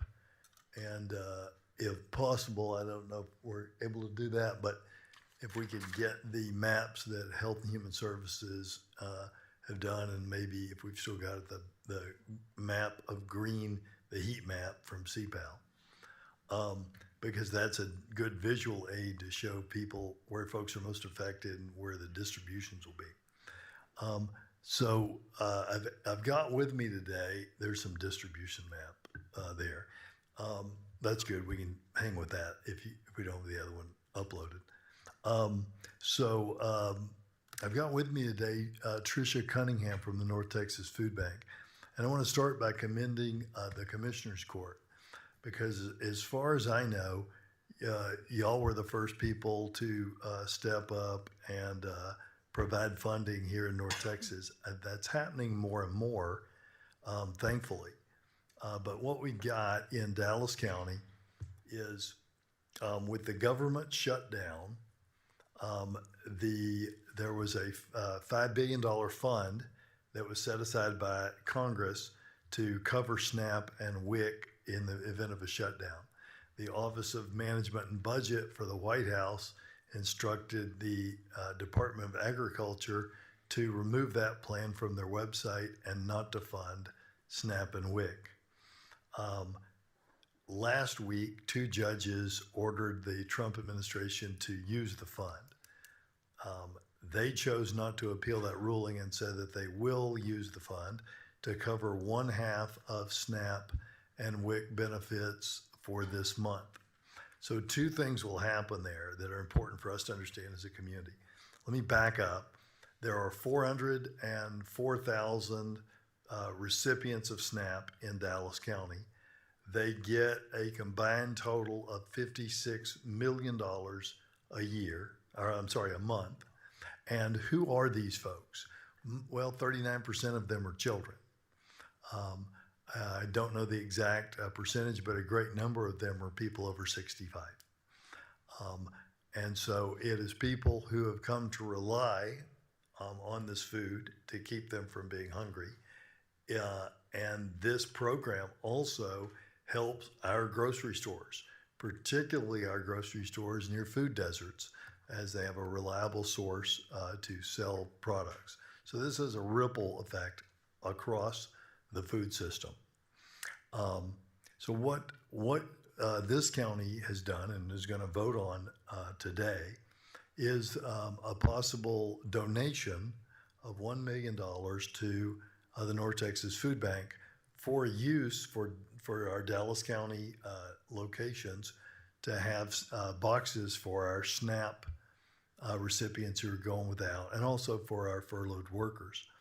The city of Dallas, through the leadership of Zachery Gracie and Paula Blackman and others on every single member of the Dallas City Council, as well as, of course, through the leadership of City Manager Kim Tolbert, has found another $1 million, and that will be on their agenda I think, on their agenda, maybe tomorrow.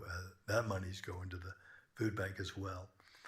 Many of our citizens are really stepping up to help the food bank during these times. Mark Cuban yesterday, $500,000. We've had foundations who've given towards this effort with the city of Dallas and ours. Somewhere, I don't know exactly how much it is now, but it's several $100,000. And so people are stepping up, and they need to, because, and we're going to get to this, she's going to show you a box here in a minute. They need to, hopefully she won't be bashful about saying this, because I'm not bashful about telling our citizens this. This is by far the largest feeding group in North Texas, right? And they have the structural budget already because of the big, beautiful bill, so-called big, beautiful bill. It's about a $10 million shortfall before the administration cut off the SNAP benefits, leading to this group of hungry people. And the last thing I'll say before I turn it over to her, here's our, is that up, I guess? Yeah.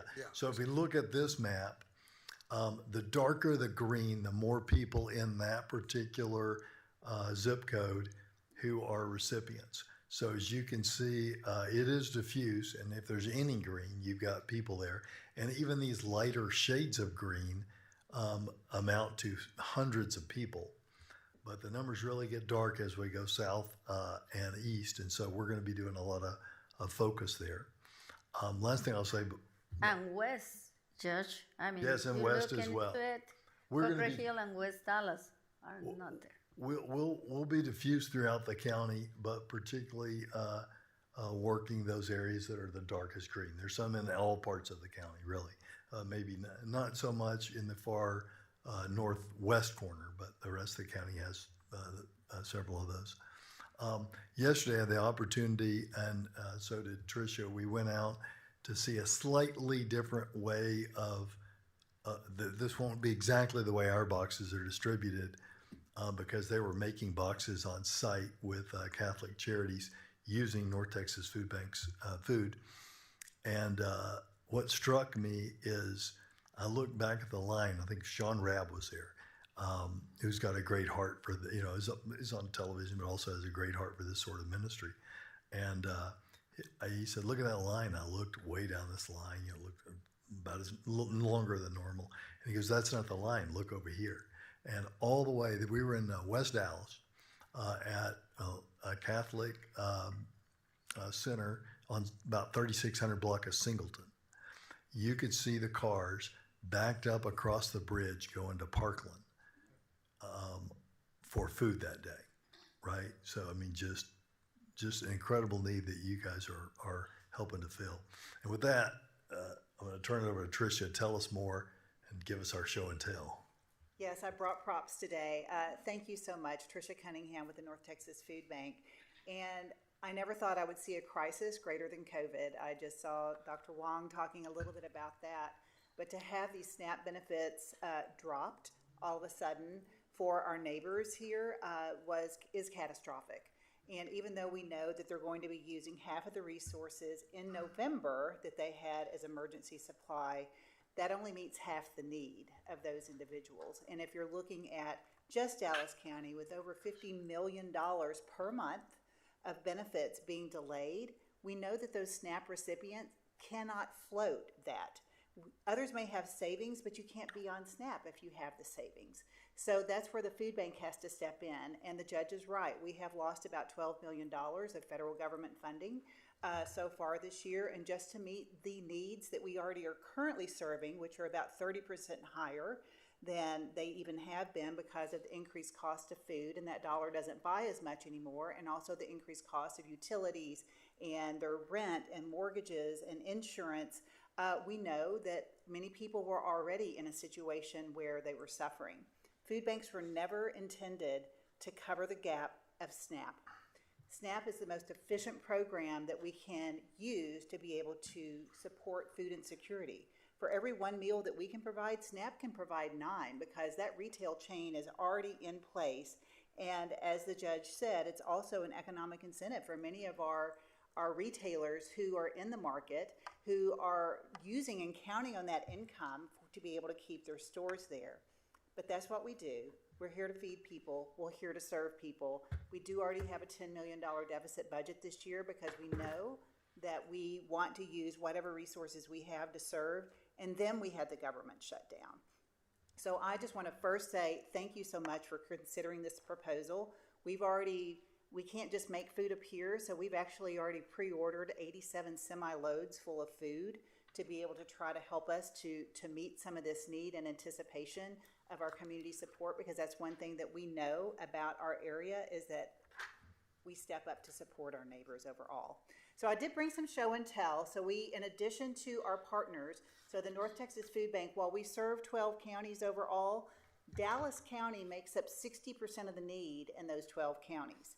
It is the 5th highest number of people that are food insecure in the entire country.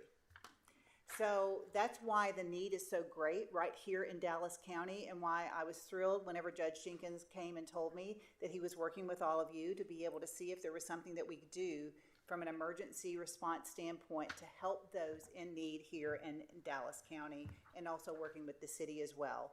So Tricia, let me ask you this. Yes, sir. Judge talked about, and like I say, talk with all of us, and thanks to the city of Dallas also for stepping up and those other individuals. So we know around $2.5–3 million. Tell us that spread and how that, will impact. Now, you said you were already 30% higher, number one, in terms of those individuals who need your services. And then now you layer on top of that federal workers. What does this $2.5, $3 million do in terms of the outreach? What it does is it allows us to buy the extra food that we need in order to be able to do that. That's what we plan to use this grant for.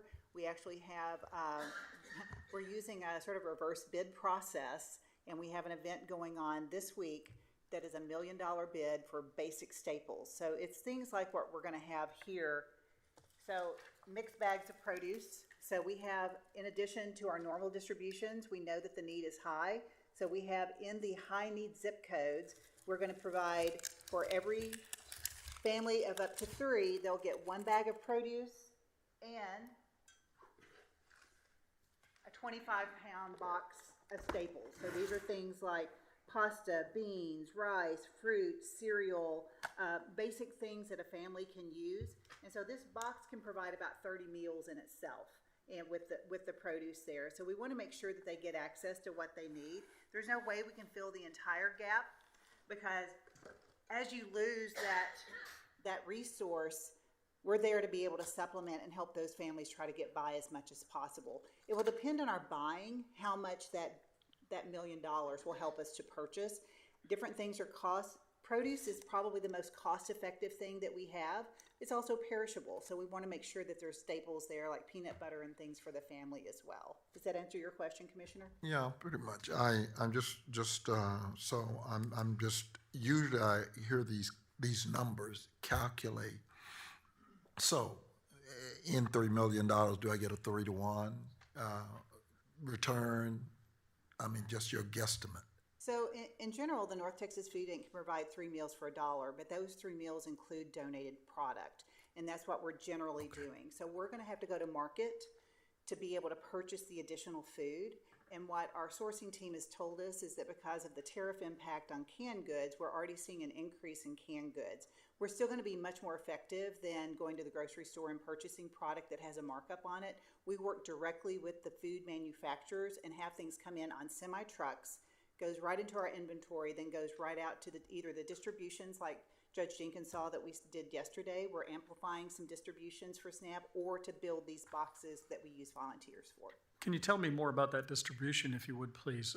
Where are those locations and how are they selected? Yeah, so they're on our website at ntfb.org. They were specifically set, and I think he had the map that had Yeah, can you put the map back up for him?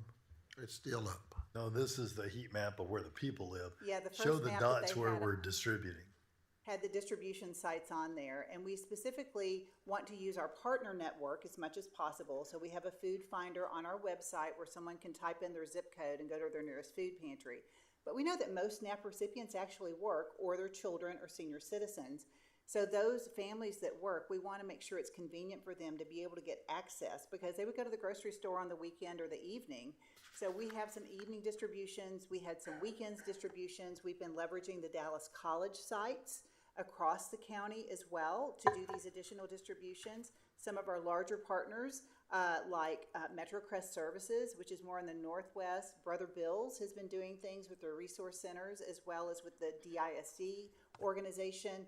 Sharing Life, which is in Mesquite, does serve into Dallas County as well. And so we've given additional food to Sharing Life as well. They're all advertising these distributions, and we are the primary source of food for all of about 500 food pantries that are in our network.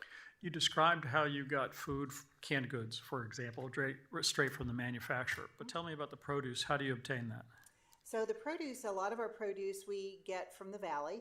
And so we actually ship it up. We have, through the Food Banking Network, there's an organization called the Collaborative for Fresh Produce. And we band together as a food bank. We have 20 food banks in Texas, and we band together to be able to purchase primarily seconds that would normally go tilled under in the process of the manufacturing. And so we can buy those for pennies on the dollar, and we can get them up from the Valley in order to be able to do that. Oh, he's going to get the box. Good, yeah. It's 25 pounds, so it's a little hefty there. So But yes, we can actually buy those pennies on the dollar. We also have produce distributors that that are helping us as well too. So if they have excess product, we're able to buy that on the market. Very good. Would it be helpful, what I'm thinking is to spread out the word, so using any resources that I have as a county commissioner to talk about the need for food and then what can be done. I'm thinking to donate to the North Texas Food Bank in order to make sure that these types of food products, that you have them and are able to distribute them. Is that so the next step? The concern that we have is too broad of distribution of some of these things that we may be overrun. There's no way we can meet the needs of the 400,000 on top of that. But what we have done is we're working with Health and Human Services, but we have a program through some of the SNAP recipients that our own team has helped. We've texted out to SNAP recipients to let them know where these distributions are. We're still working with Health and Human Services at the state level to try to ensure that they can also do the texting out to those SNAP recipients. We're asking them to bring in their SNAP EBT card or their federal ID so that we can try to expedite the distribution. So we're trying to ensure that that food is going to those that are beyond So our you're normal really targeting distributions. where it's going to go. Absolutely, yes. So what about the 211? How does that work into the equation? So 211 has access to all the information. We have been communicating with them. Tanya Edwards is our Senior Director of SNAP, and she has been working with 211, which is the Community Council, and they're the ones that manage that, and so they have all the information on these distributions. So if someone calls 211 for help, they can help direct them to their nearest distribution. And we're working with the information that went to 211. By the way, all the SNAP EBT information went to 211. So when you call 211 and you're a SNAP EBT person, we will tell you at 211 what's closest to you, what's available and closest to you. What we're trying to do, but there's still some red tape in the state, is use the vendor that sends out the messages to SNAP EBT recipients already to be able to text them and tell them, hey, your benefit would normally be here on the 7th of November. Benefits won't start again until sometime after that. These are the resources available to you. There's a lot of legality about what you can text and whatnot, so everybody's still working on that. In the meantime, though, as someone said, you can just call 211 and get that information for yourself. So it sounds like there is given that the long lines that the judge was just describing, that the distribution network is going to be strained in addition to the supply network that you are. Right. So we will probably need eventually to have more distribution centers and more people helping along those lines. Is that accurate? If this continues, I would expect that. Yeah, I would too. Yes. All right, thank you. In the meantime, volunteering, people that want to help, what's the best way to do it? How many times a SNAP recipient can reach out to you? What are the logistics that right now the food bank needs? Yeah, so there's a lot there. We are using volunteers to help pack these boxes. So if anyone wants to volunteer, they can go to our website, find out when we have distribution packing at our main facility, which is in Plano, but it serves, most of the food comes into Dallas County. So we have that. The other thing is our partners are who we're trying to lean into. Those are the trusted arms of the food bank into the local communities. So go and reach out to you can find a pantry online. You can find the nearest one in your zip code, so you don't have to drive north. You can actually look and see where we're doing these distributions and volunteer directly with those food pantries. We all work together in this, so we're always encouraging donations directly to those food pantries as well as to the North Texas Food Bank. Because if we go down, they go down. If they go down, we don't reach the neighbor. And don't forget the mobile unit. I mean, Yes. you looking in the website, you can find them close to you, right? The ones in West Side, Westmoreland Road, from 8:30 to 4:30. Okay, sounds good. Did I forget to ask you anything that you will not like the public and the media to know? I just want to say thank you. And I think probably there's no way that the food bank or the food pantries can meet all the needs right now. What I would urge the public is if you know someone who's on SNAP, ask what their benefit is and see if you can cover that. If you have the means, find somebody who can help. I talked to someone yesterday and I thought it was a brilliant idea. Her sister is on SNAP and she went and called and asked her, how much is your benefit for this month? She sent her a $200 gift card from a local grocery store and said, this is going to help you to be able to make it. And if everyone can reach one and we can do these distributions, we can take care of our community. Also, I want to thank you. If you can send us something to post in social media, in websites, on how we can link directly to you and where they can find the help that they need. Also, recipes. I saw Xiomara Diaz with Agriculture Life just a while ago. If we can partner with them on how to cook the 30 meals that this package can give to you and your family in a healthy way. And we just talk about diabetes and sugar and everything. So we can do the best of a very sad situation that I will make sure we're that living each with. of your offices get access to this information. Thank you so Again, much we for can't thank you enough for the service that, when it's not catastrophic, that you perform all the time. And it's interesting because I still keep hearing about the schools, and I don't know how you play into that equation with regards to what's going on in the schools. So I've got a little bit of information on that. I've worked with our superintendents, and where we are right now, and I'll just give you an example of DISD, because one of our big districts. The schools still have the wherewithal at this point to be able to send the kids home with a good amount of food if needed. But now, used to, Judge, they only did that because I Well, but the schools understand that we're in a crisis. Okay, so they're doing it more than Doing just it what more we than call that. the weekend. Yes, that's right. Okay, that's So that's going pretty well too. But again, if this doesn't resolve soon, and I hope that our leaders in the federal government will sit down and work out a compromise, because that's how, representative government works, and get this back open. We don't know right now. I've heard differing reports. Maybe you want to tell the most recent one, but when these benefits would actually start back, because the feds say they have a ramp up and they can't just send everybody the money today. I think it's going to be a minimum of 2 weeks.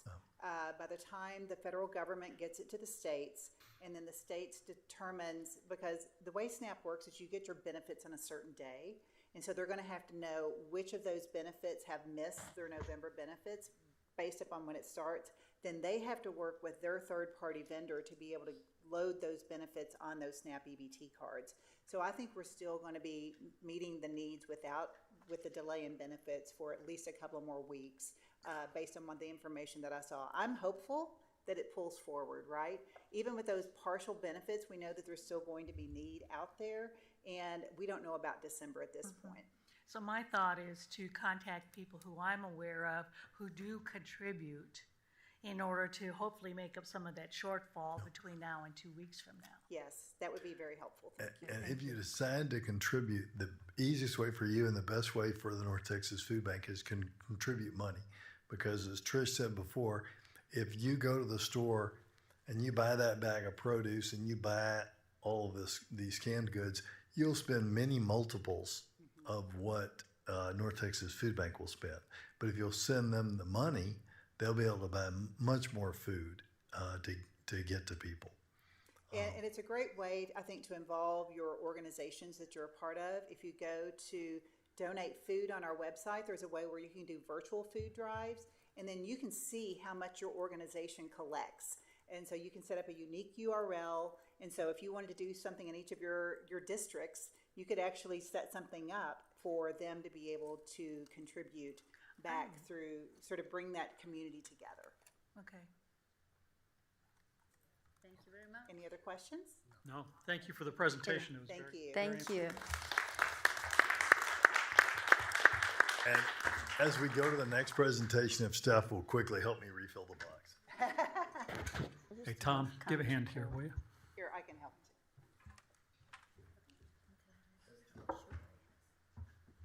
Kasum? We're not leaving it. No, it's going to be used. It's going to be used. Yes, ma'am.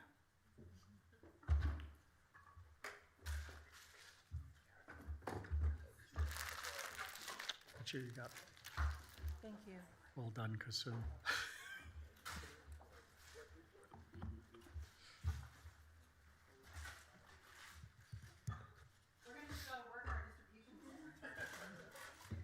I'm pleased to see Count Chocula's alive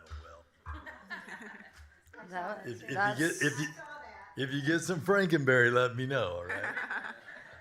And my kids And, wouldn't like and to eat that. the strawberry was Frankenstein. Yeah, And the Frankenberry. blueberry was who? Blueberry. Blueberry. Oh, the Yeah, ghost. Blueberry, That- Frankenberry, and Count Chocula. Count chocolate. I ain't gonna say Oh yeah, I ate healthy as a it. child. I'm not gonna say it. I'm not gonna say it. Don't say the amount of sugar, not- please. We're allowed to eat that. Nah. Just, Yeah, Mama's literally fed us sugar and chocolate. that explains it. Yeah, that explains it, man. You should have some oatmeal. Anyway. Okay, moving along. Okay. Price, you're next. I know this is shock Parkland. I don't think anybody's here from Parkland. The Parkland Hospital gains national recognition. I just wanted to congratulate Dr. Fred Cerise and the entire staff at Parkland for the major vote of confidence from the health professionals on a national level. Yesterday in our jail sanitation meeting, Dr. Harris was broadcasting from the national health professionals. And Parkland has achieved its first magnet designation with distinction from the American Nurses Credentialing Center, which is the highest national honor for nursing excellence and quality patient care.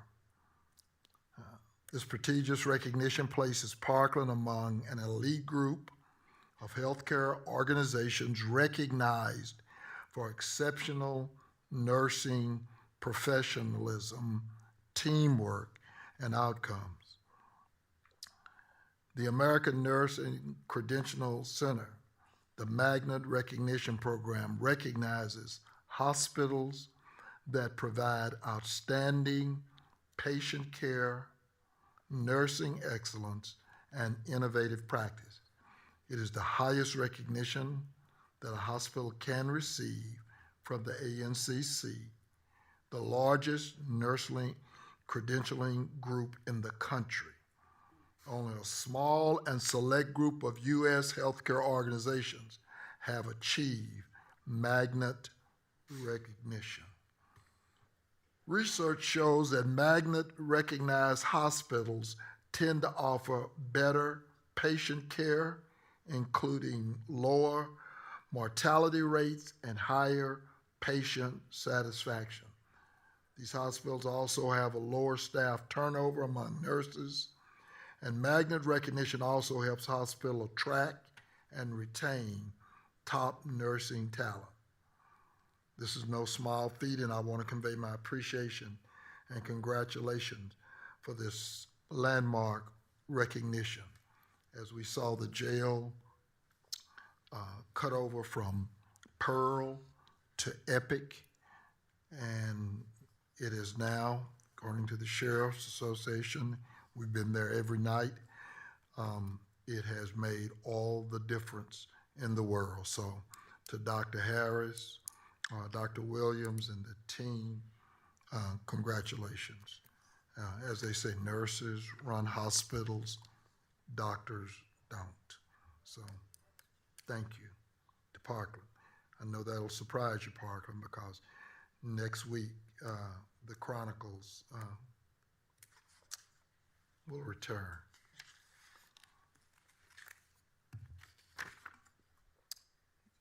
Judicial performance at Frank Crowley and George Allen's Courthouse, and I think I saw Miss Randolph come in. Okay, there you were. You weren't here this morning when we did the collaborative, but I want to thank Criminal Justice and BHLT. The collaborative was a good handoff this morning, and we expect them to file and go forward for the November 10th.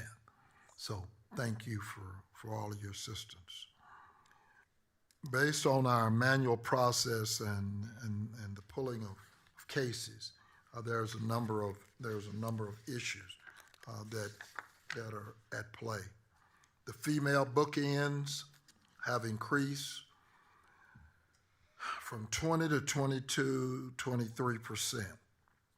Women represent 15% of the total jail population. They have an average length of stay. They have an average length of stay of 92 days. Serious offenses. The women offenses such as capital murder,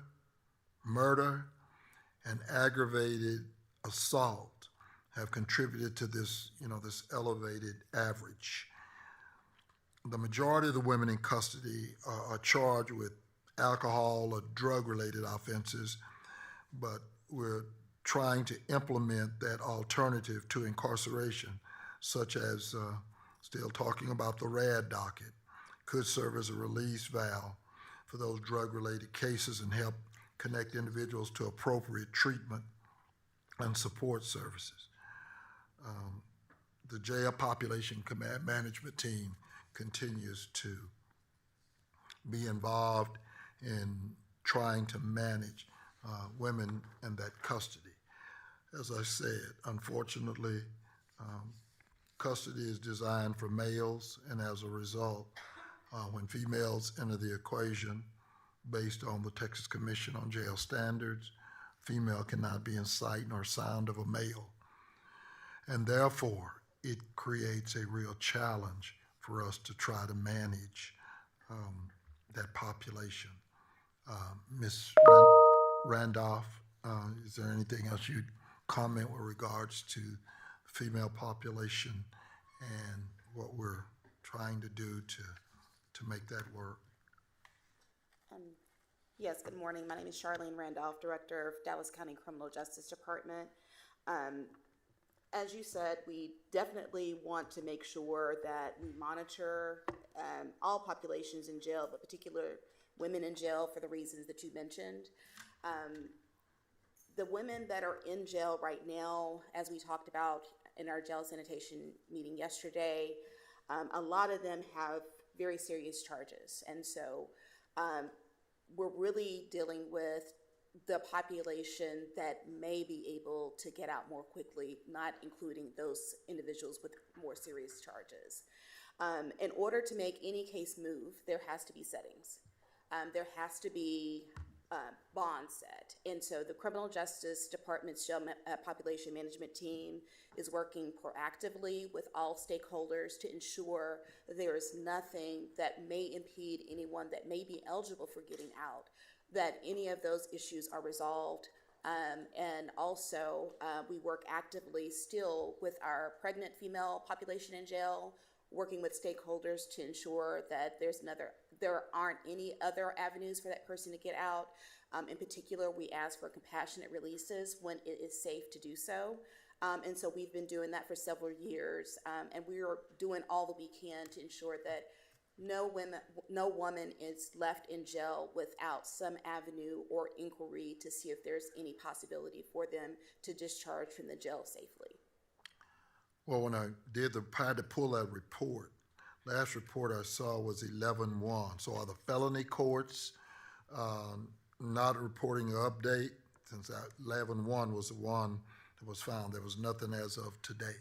So what's going on with that report? I believe this may be in regards to the OCA reporting. That is correct. Mm-hmm. And I don't have an update on that. Yeah. Mr. Reed? Ms. Petrie is here. She's on the line. She said she had to leave, but she is going to be online, she told me. Okay. Do you see her? Okay, I'm going to text her right now. Okay. Because the district court monthly disposition data is now being provided to the court manual, while the county criminal court data is being provided by the court manager. So at midnight last night, and I want to commend criminal justice and all those who are working. The DULY report was 6,987. That's 93%. Unfortunately, it's almost 400 more than we had this time last year. So over 53% of individuals have a suspected behavioral health flag. Generally, that flag has been around 50%. That 3% makes all the difference in the world. And as I said, female bookends have increased almost to 22%. So we're having some real challenges and we need all those indicted cases to talk about moving forward. I'm going to talk about the LEAs here in just a second with regards to kind of where they are. As of yesterday, when we did jail sanitation, we had a number of LEAs who had not filed their cases appropriately, and we're still having a real challenge. Got 233 people that are on our hospital wait list. 61 are waiting for maximum security hospital. 172 are waiting for non-max security hospital. So that's an increase. 230 were waiting at the end of October. So the wait list comparison in October 2024 was 234. The wait list comparison in 2023 was 320. So males are waiting about 360 days. Females waiting for non-max is about 154 days. Males waiting for max are 381 days, and females waiting for max is basically 2 years, 606 days. It's not getting any better. I don't know what your commentary. No, the numbers continue to grow. We continue to manage as best we can. But we do need other avenues in order to help manage the competency population. We've had several conversations based on our collaborative meetings with Miami to talk about what they're doing with the competency population. We've discussed the option of what that may look like here in Dallas County, but those are still in the discussions, the discussion phase. But the number continues to grow. And again, we're trying to manage as best we can. A lot of these individuals are going into all the avenues we have available to us, which is the jail-based competency restoration program. We have seen a lot of success in that program, but it still is a very small population that can even be housed in that particular program in the jail. We're working with our outpatient competency restorations. Judge Wade and her team is constantly looking at anyone that is booking in that has competency concerns with misdemeanors. They're looking at OPCs, outpatient competency restorations, to see if that person is a good candidate. If they're a good candidate, they're even willing to try that person in that service, and if it doesn't work, then they'll look at other options. Also, we have our partnership with our local behavioral health authority, North Texas Behavioral Health Authority, which they have contracts with our local hospitals.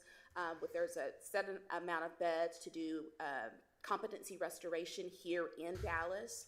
I know Mr. Martin spoke about that last time we were here. I did have a chance to talk with Ms. Lucky over at North Texas Behavioral Health Authority, and we're having pretty good success with getting those beds, keeping those beds filled, but there's still a limited number of beds.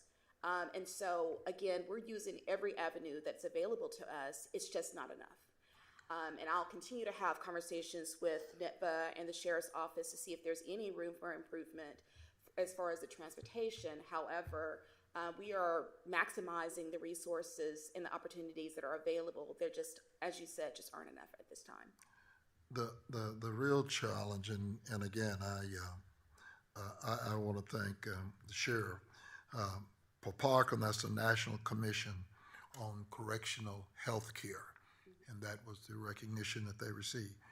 But I see Mr. Hamilton in the room, and I guess one of the problems where we're still having, all of those individuals we just talked about, I mean, as you said, if you're here for 600 days, it's 200 of you, those beds are locked down for 2 years. And then when you begin to reverse engineer that, just that population alone, it becomes a real challenge. The females will stand here over 90 days, 92 to kind of be exact.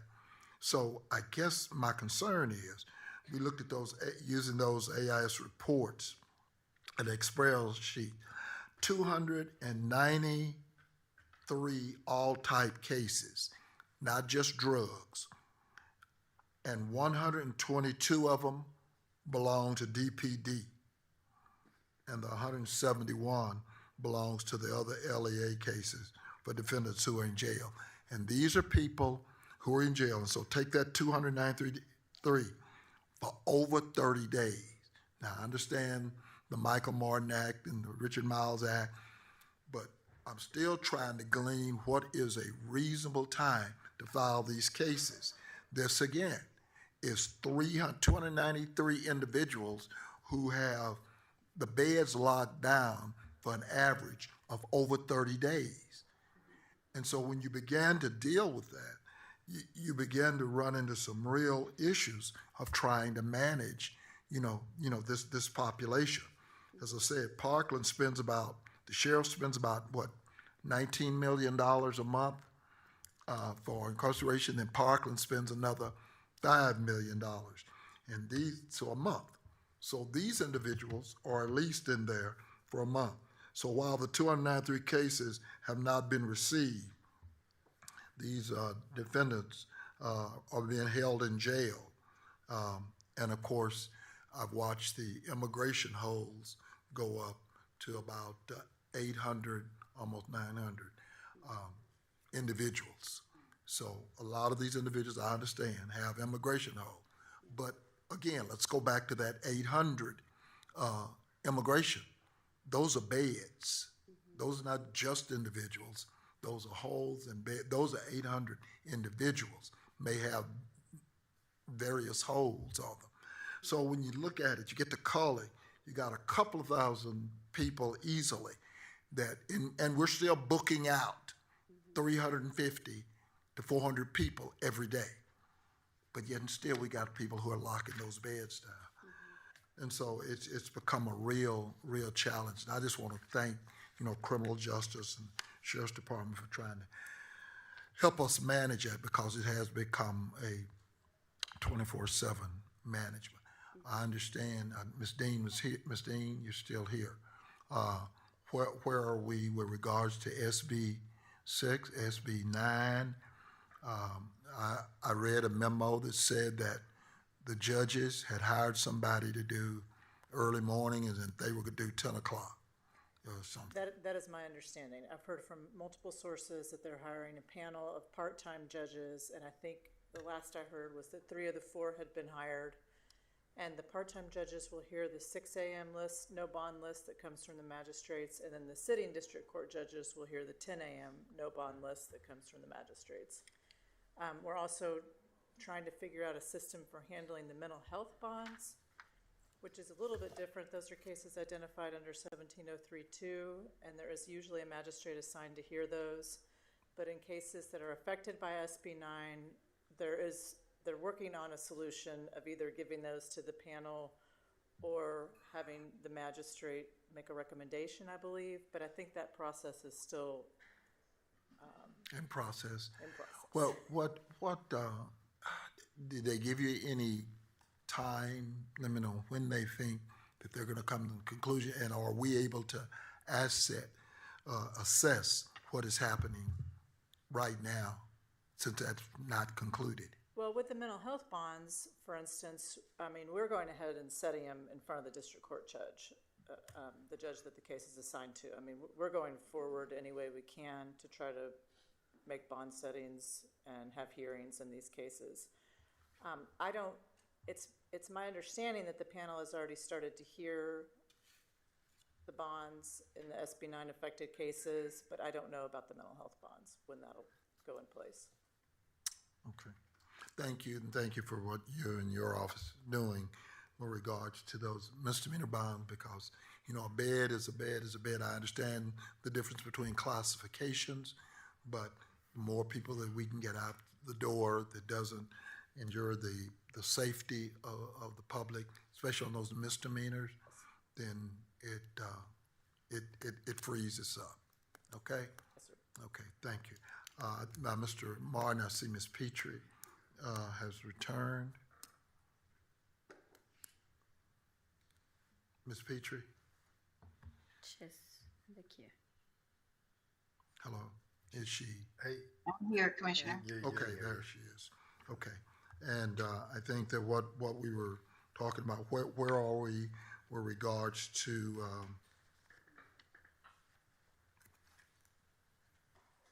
your OCA and your filing case? We were told a couple of courts ago that we would be ready to move forward OCA on HB 2384. So where are we? We've reported HB 2384 on the 30th of this month, Commissioner. That was submitted on the 30th. Okay. What's in question is the monthly reporting.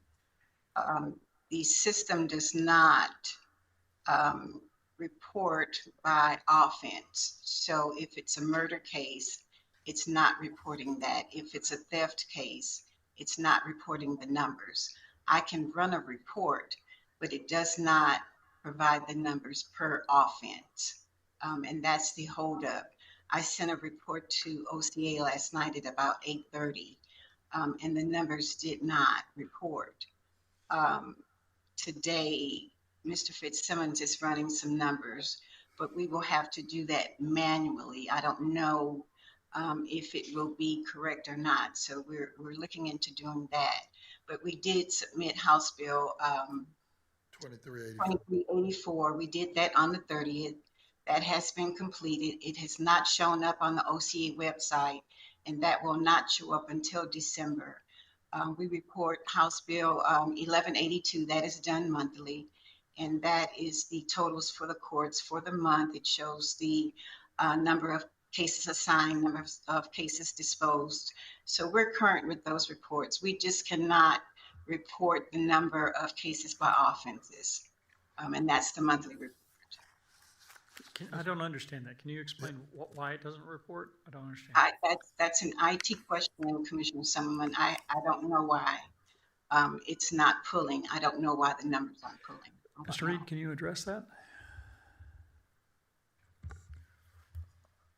I'm not aware of the issue that she's currently referring to, but if you'll give us until the end of today, we can get you an answer. So it's my understanding that on the county clerk side, they're able to report no issue through the system.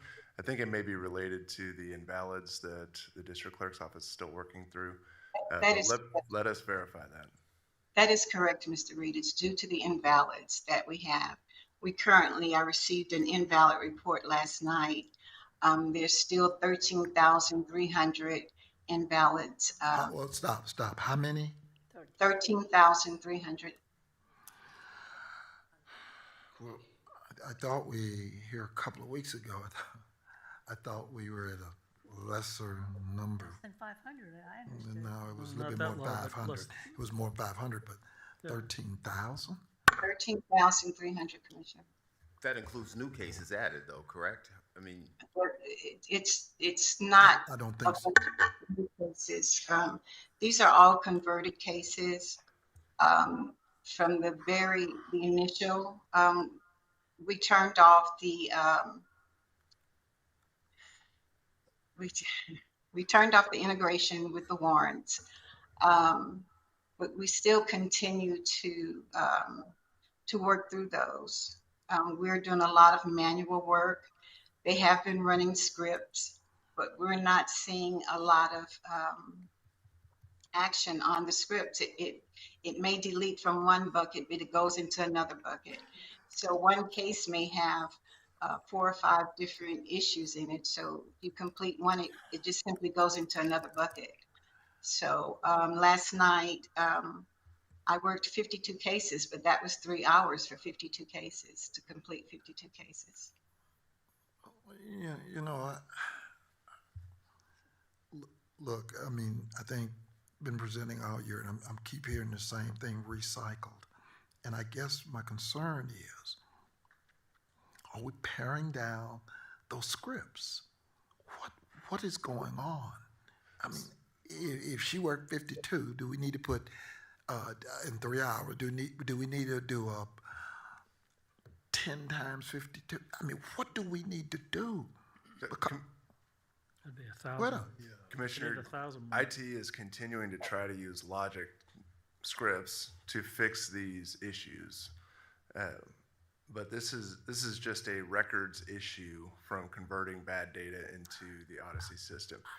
There's $1.5 million grant that's getting held up. So would that be, it might be you, Charles, but or maybe somebody from IT that could tell us what is the plan? What are we doing? So we can get monthly. Well, that's the reason I bring it up reports each time, Judge. I said that 2 or 3 weeks ago. We got $1.5 million in the queue. So going back to the discussion last week, we are getting to a point where logic is no longer able to clear a lot of these invalids, right? So IT is running scripts trying to figure out if there are invalids in buckets that could be cleared en masse. We're getting to a point now where it is just going to take manual work to clear these invalids. And it is, going back to what Ms. Petrie said, it is somebody pulling up a case and working through it. Now, the district clerk's office it's their records, right? So IT can assist, but ultimately the district clerk's office has to sign off that yes, this invalid has been replaced by good data based on the judicial order that they're comparing it to. Well, so hang on now, because I'm kind of hearing two things. Maybe it's two sides of the same coin from you and Ms. Petrie. So you're saying they have to look at them and sign off on them. I get that, but you're not saying they need to look at every single document like it's 1880 without a computer sorting it and giving them the information, are you? Yeah, I think that's I'll exactly. have to defer to Ms. Petrie, but I think that is the case. Exactly Yes. that's exactly. Even when we correct them en masse through scripts, the district clerk's office still has to verify that yes, it matches the record. Okay. Yeah. Well, See, So in can some somebody? instances, yes. In some instances, yes. The invalid report tells you exactly what's wrong with the case. But again, it could have 3 or 4 things wrong with that case. So although you may clear it one instance, it goes to another bucket. But at this point, it just seems like we will have to manually do it. We had a meeting with OCA last Friday, and I just received another email where they are going to come on the 21st in person and meet with us. While they cannot commit to helping us clear all 13,000 cases, they have committed to assisting us. It is a lot of work. It's you have to figure out what the actual error is. I mean, it's difficult to figure it out. Ms. Petrie, yeah, but again, I could have dreamed about this for the last month. How much help do you need? You know, I mean, Just tell us what you need. tell us what we've said that for the last one. Tell us what you need. You know. What happened with the people? No, stop, Dr. Garcia, Okay, please. Go ahead. She is a former Tyler employee. She has her own company. She's given me a proposal. Of course, it's different levels of the proposal. I plan to meet with her on Thursday. Her proposal is $70,000. Done. 70. I don't give a damn. Done. Hire her. See, I mean, we've met with this, we, Hang on one second, Judge, because. We're going Well, past the notice. Oh, I know. I mean, that's fine. I know it's over I was 50,000. I get it. But I mean, I'm just, throwing it up there I because, want her first, Commissioner, to determine what it is, and of course, we'll have to review the, her proposal and her contract. But yeah, no, and I understand. So $50,000. So I know it made professional services, and Mr. Frost is going to get involved in it. And I get that. I'm just saying, and with all due, we just want to know what it is. Mr. Reed, are you able to take it and tell a delegation, in addition to should purchasing vet and make this a professional services contract? The notice on here is under I understand the judicial performance. That's exactly what I'm talking about. Ms. Nicholas, that's what I'm talking about. I'm talking about judicial performance. Understood, but we're getting into contracts. Okay, how about this? Okay. I won't talk about that. How about this, guys? So after court, there'll be a short meeting. It'll be with less than a quorum of the court, and we'll look at those questions that would come up if we were to think about hiring a sole source vendor, and how quickly to get you the help that you need. Okay. And she did assure me, Commissioner, that within 6 to 8 weeks, she would have more than half of it completed. So we'll see. And what about the people that are already assigned? We will continue to work on the project. How many do you have though working on the project? It's 6 of us working on it. 6 of my staff currently working on it. 6?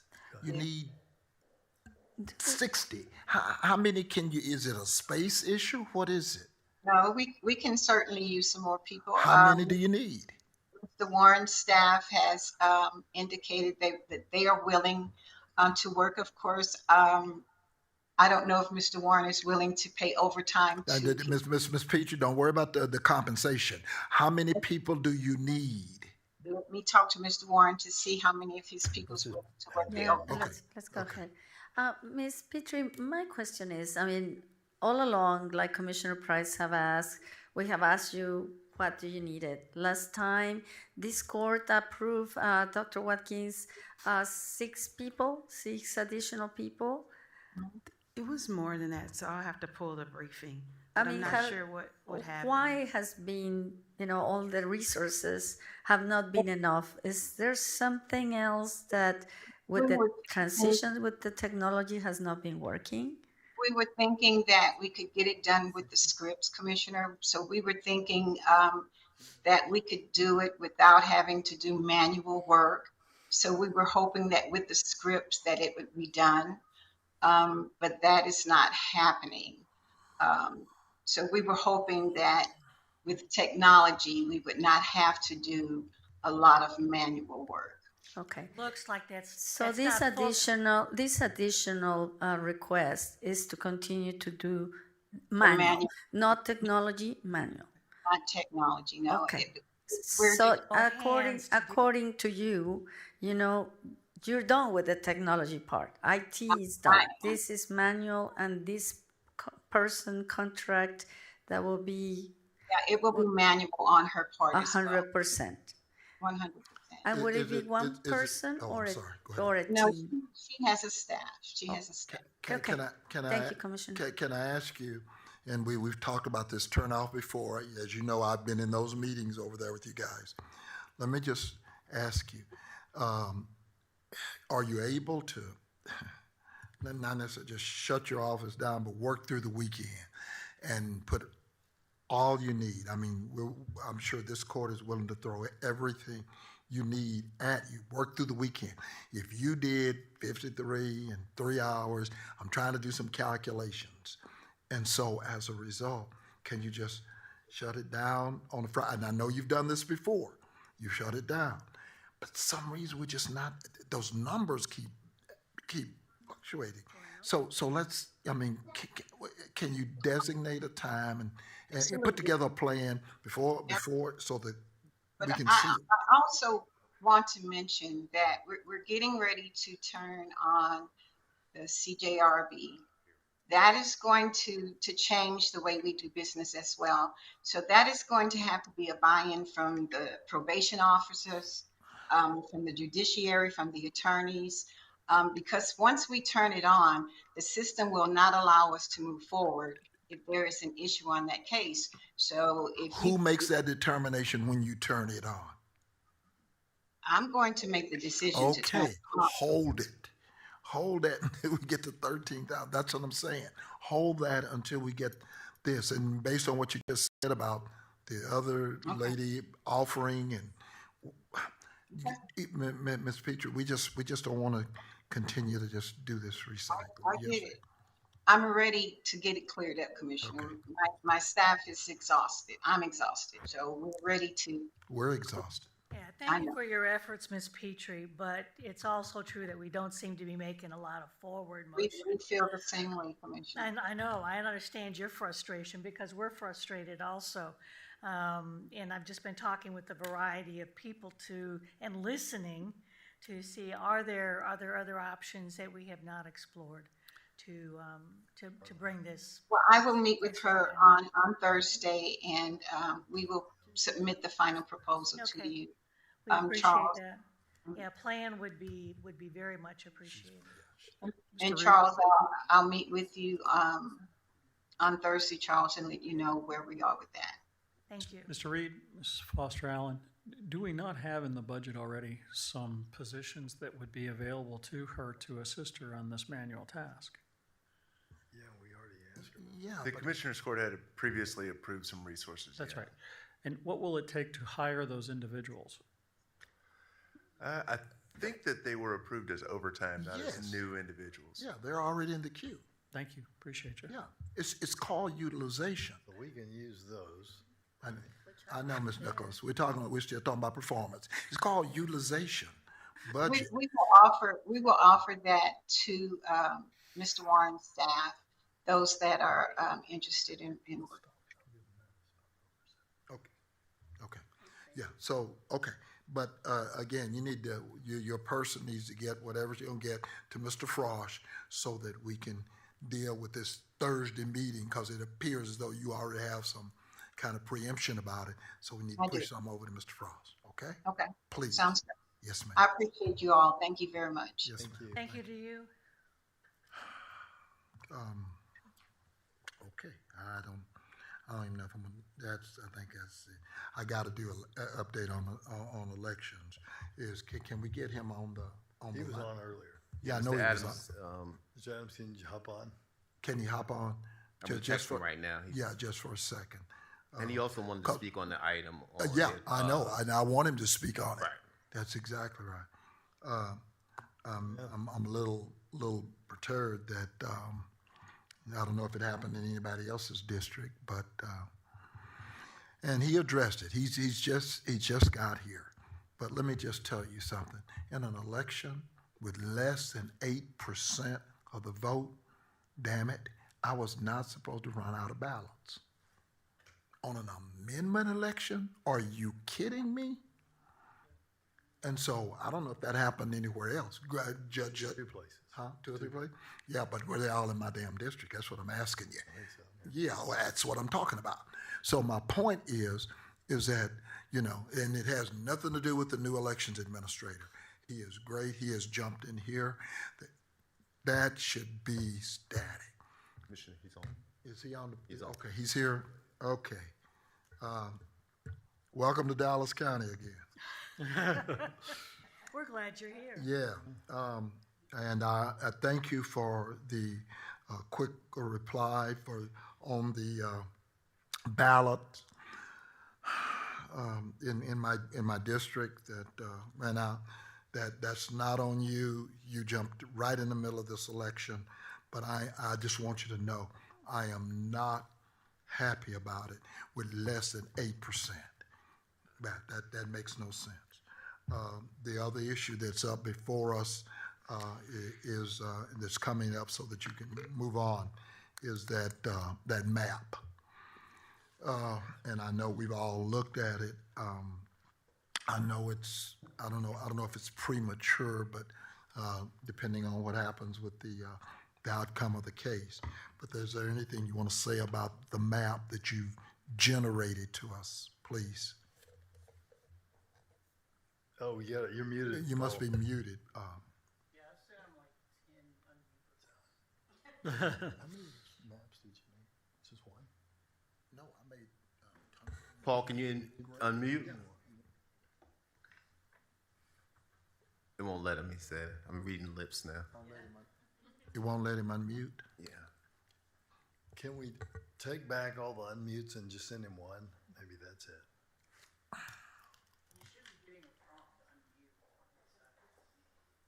So Are you seeing a prompt to unmute, Paul? Yeah. There's a red button down there. Yeah, that should. Yeah, we can see it by the copy machine behind you.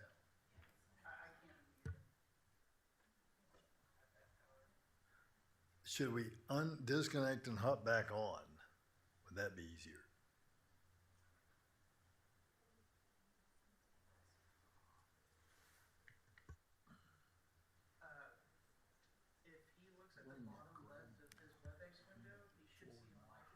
Oh, there, does that There you work? go. Yep. There you go. You're good. Okay. If I could, on that issue of ballots, Commissioner Price, I want you to know that I was also very unhappy to see that occurred. And as soon as I was made aware of that in the allocations, we immediately looked at all of our allocations for today and increased. I reviewed that and increased number of ballots out for today because of that particular issue. That is completely unacceptable, and that should never have happened.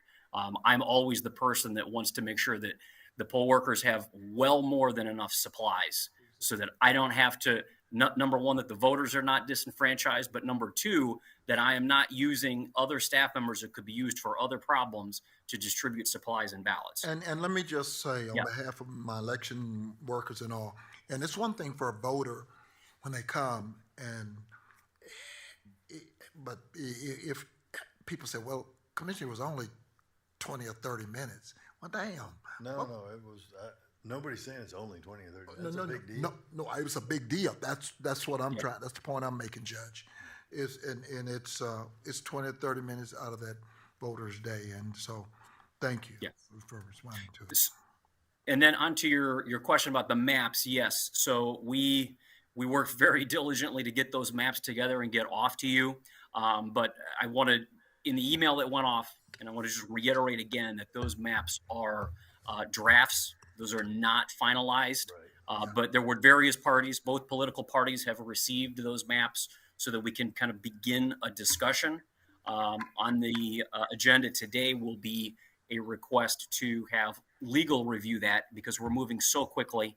And we are also prepared, depending on what happens with the court lawsuits concerning the new congressional boundaries, we are prepared to revert back to what we had previously. But obviously, this is what's going to take much, much longer. And that was the reason to get out this draft and to at least begin that conversation. Okay. My office, we took them and did them what we call full grade maps so we could kind of see what was going on. In addition to that, I'm sure my colleagues had some commentary, but I know I did. And so can we put this map, somebody get him this map and put that on the screens behind us as we're talking about this? Yeah, see that. Yeah, this is a grade map because what they sent us, I mean, I couldn't see it. It's on the map. You can focus on the map right now. And what I'm saying is, can somebody send him the whatever it is, the PDF or whatever of this map so we can put it up there? Yes, it came from the election. But see, they sent us a little 11, A by 10, A by 11.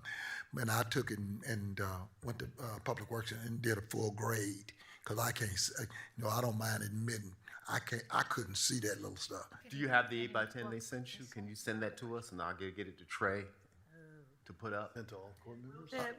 Yeah, the issue is that Paul then would Daphne. not be shown, therefore he could not speak. Well, can we split screen like the map and Paul? Yeah, get rid of us. Miss Fain, I think Miss Fain might have it. Oh, okay. Never mind. She, my chief of staff, she might have it, because I just had to have it. Like I said, I don't mind admitting I can't see that, so.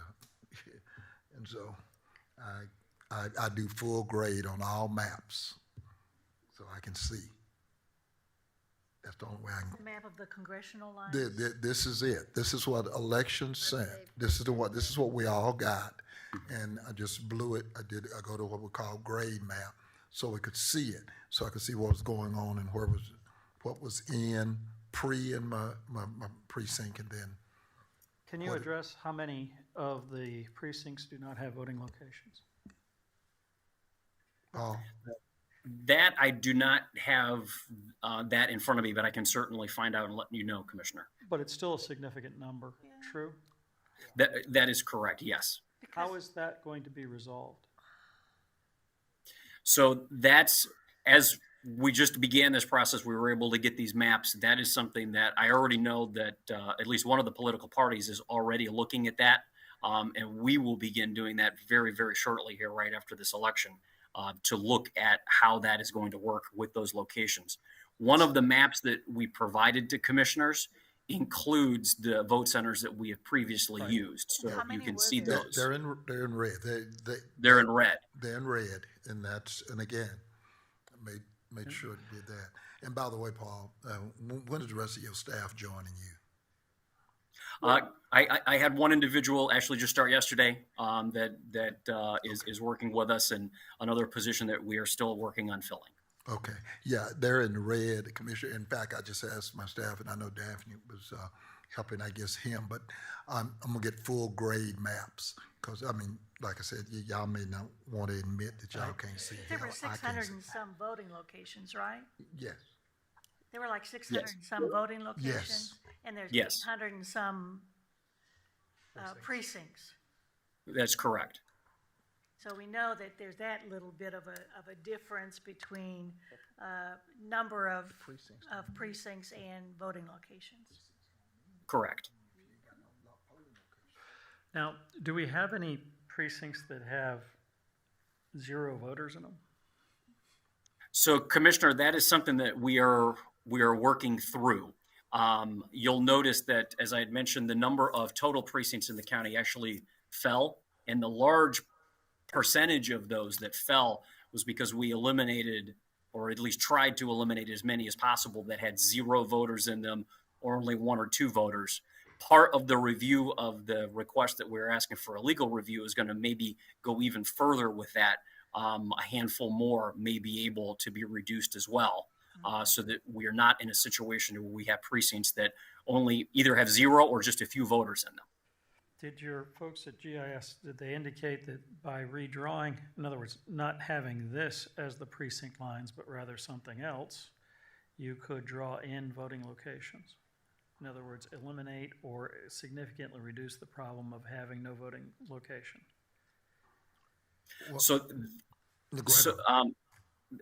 that was initially looked at, but the priority was the congressional boundaries, exactly, as well as that's eliminating, the driver. That's and the then driver, eliminating the ones that Commissioner. had 0. Yeah, I'm well aware of that, but you know, Yeah. we can redo the lines. In other words, the first draft, as I understood, to take care of the first priority. That makes sense, and I'm glad Yeah. we got the first priority map. I'm good with that. Now, the second draft should have, with an eye towards making sure we have voting locations, in my opinion. Okay. I agree. But when you look at those, I mean, and this, again, we know it's proposed, we can always, right, move it around, but they all basically had, locations. Now, whether or not you have places in your district that does not have some place for them to hold an election, That's my worry. Did you, all yours had them? Oh, yeah. God bless you, man. I made sure. And I checked with all my state reps. I ran it up the flagpole to them. Yeah, no, I checked. Yeah, because I counted about 20 in District 1 where there were changes made, but I haven't had the chance to go back and see what's the impact.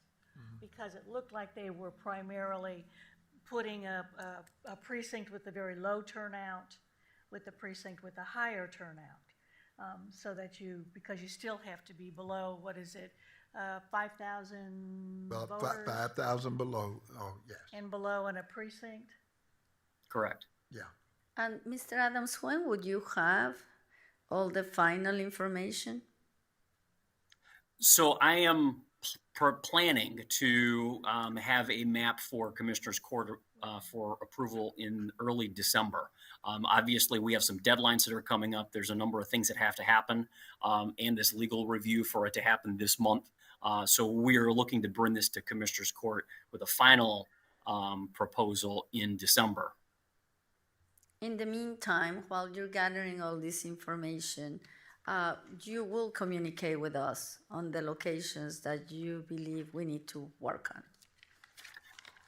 Absolutely, and that was the reason why, and I shared it with both political parties as well as all of the commissioners, because certainly we want this to be a collaborative project, and we certainly want to work together to figure out what's best for the voters. And I can appreciate that, and Dr. Garcia, but one of the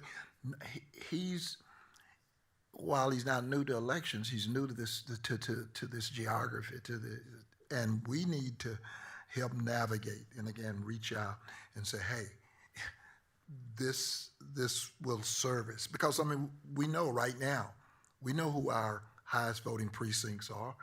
We take and we run those numbers, so we know how to take and help him manage, and they're just suggestions. I mean, he gets a chance to run, but at the end of the day, I mean, we need to do that. Yeah. Okay. Commissioner, you would be doing me a solid if you got me one of them bigger ones. Yep. I can't see half of them. No, I like the way he did that. I wish I had thought of that. Oh yeah, no, we got them coming. My chief staff just ordered them, so okay, we got them. Moving along. Okay, Mr. Day, thank you. Let you get back to business. That's all right, no problem. I got it, Judge. Yeah. So thank you, sir. Thank you. That'll do it for me. Okay. Yeah, that'll do it for me. All right.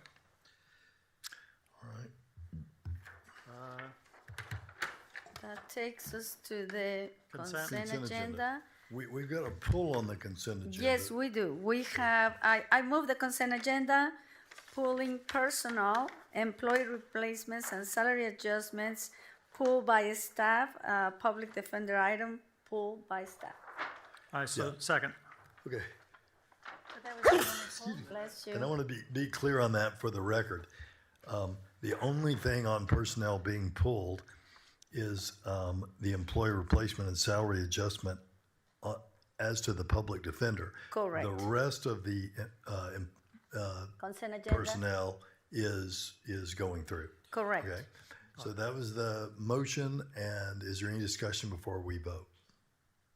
Hearing none, that motion, or all in favor, signify by saying aye. Aye. Any opposed? Motion carries unanimously. Next is our hang on a second. Next is our bids, I beg your pardon. Move the bids. Second. Any discussion on the bids? Good job getting a lot out. All those in favor signify by saying aye. Aye. Any opposed? Motion carries unanimously. I move the RFPs. And I second. Quick question on the bids, but you probably told me, but what's the living wage turn out to be? 18.24. Okay. 18, yes, sir. The what, Judge? There's a couple. 15 or 18? 18.24. Yes, sir. Okay. 18. Yeah, that sounds right. Okay. But when you get to RFP 5, remember I had some concerns about that the last time when I pulled it. I need Mr. Frosch to read into the record with regards to RFP 5 and in releasing that that RFP. I'm going to abstain on 1, but on 5, I need him to read into the record. Mr. Frost? I mean, I can read it if you want. No, sure. Okay. Are we on the RFPs, Judge? Well, yeah, the RFPs, didn't we just? Yeah, we moved it and seconded it. I Well, believe. yeah, are you talking about the RFP, right? Yeah, RFPs. Okay, yeah. Yeah, okay. Yes, sir. There was a question, and for clarifications in the briefing, we typically put NA for legal impact on the release of RFPs and RFQs. So some discussions with the board and specifically on this RFP when we released it from Commissioner Price's team. So we've added some statements on financial impact, legal impact, and SB participation, removing the NA to accurately reflect that there's no cost consideration in the financial impact on releasing the RFP. And obviously we'll bring back the funding when it comes back for board consideration for the contract award. And the same with the legal impact. The legal impact on RFPs, it was NA before, and obviously we're going to bring this to legal for review before we bring it to court for the consideration of the contract. So I just stated that in the background to be clear. So when someone looks at NA, it's not an NA, it's going to be actual contract that's going to be reviewed by legal when we bring it back for an award, but right. The release of a document was not going to be reviewed by the legal team. So yeah. SB and SB as well. SB, I had NA, but SB is obviously, we work hand in glove with Mr. Crawford's team on, and we have evaluation criteria that's reviewed on all of our RFPs. And to reflect that, I mentioned that obviously SB is going to be included in the evaluation and part of the notification and evaluation process. And the final recommendation to court will include the language from SB. So it was just being clear that NA was, these aren't contract award, as you know, these are releasing documents. So this template really didn't fit well. So I just added some language to be clear, to make it where it's clear to the public, Commissioner. That's all I wanted. Thank my staff. I had a question too about looking at, and it's probably both numbers 5. Starting with 5, is there any difference in the way that we've been doing business in signing on this 5-year agreement? No, ma'am, there's no difference. I was simply making an administrative process change on when we asked the board to release an RFP, the template that we have in our agenda system really doesn't reflect what we're actually trying to communicate to you. So in the interest of clarity and transparency, I want to make sure it's clear to the board that the civil DA will review any RFP when the contracts are brought forward, and that'll be included in the release of the recommendation to approve the contract. And I just added a statement for clarity that we'll use going forward. So there's no change in how we do business. This is business as usual. Okay. We ask the board to release RFPs, and then we evaluate them to an evaluation team. Okay, for number 6, what is the source of funding for that?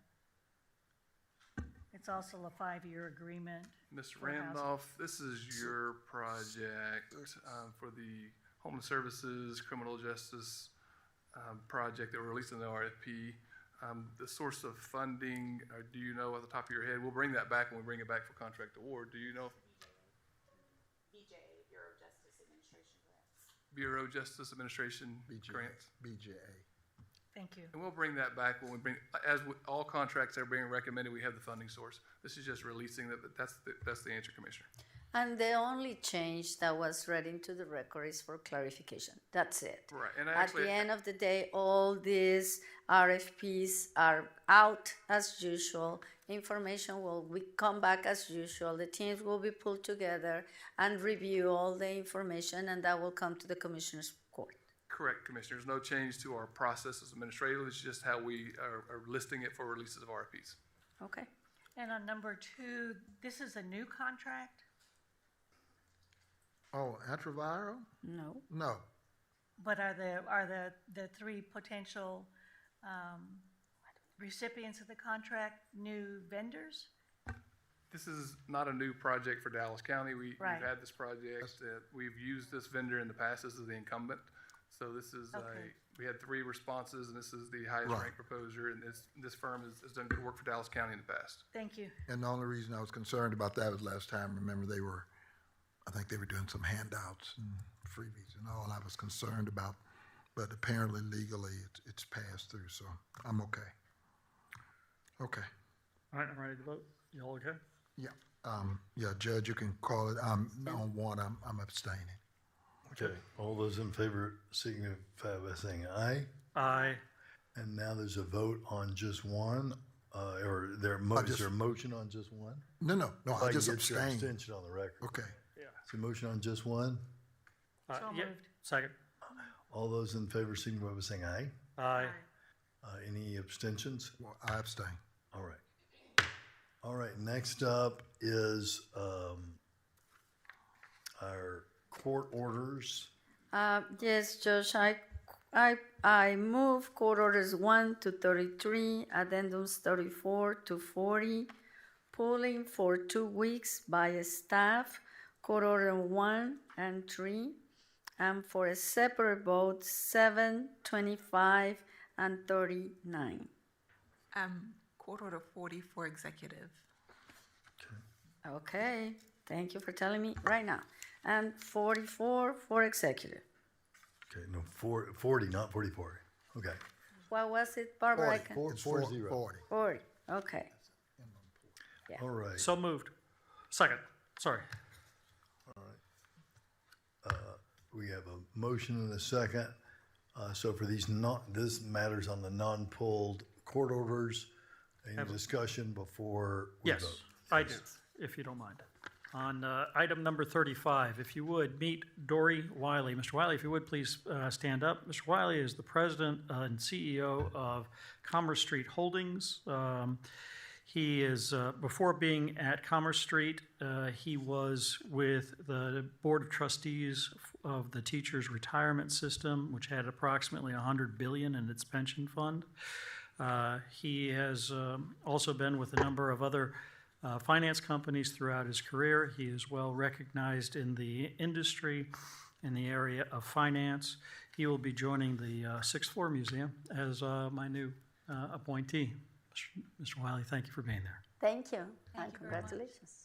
I would also like to make comment about number 7, which is the acceptance of a gift from former County Treasurer Bill Melton. That was pulled for as a single item, Commissioner, it? because there's some corrections on the briefing.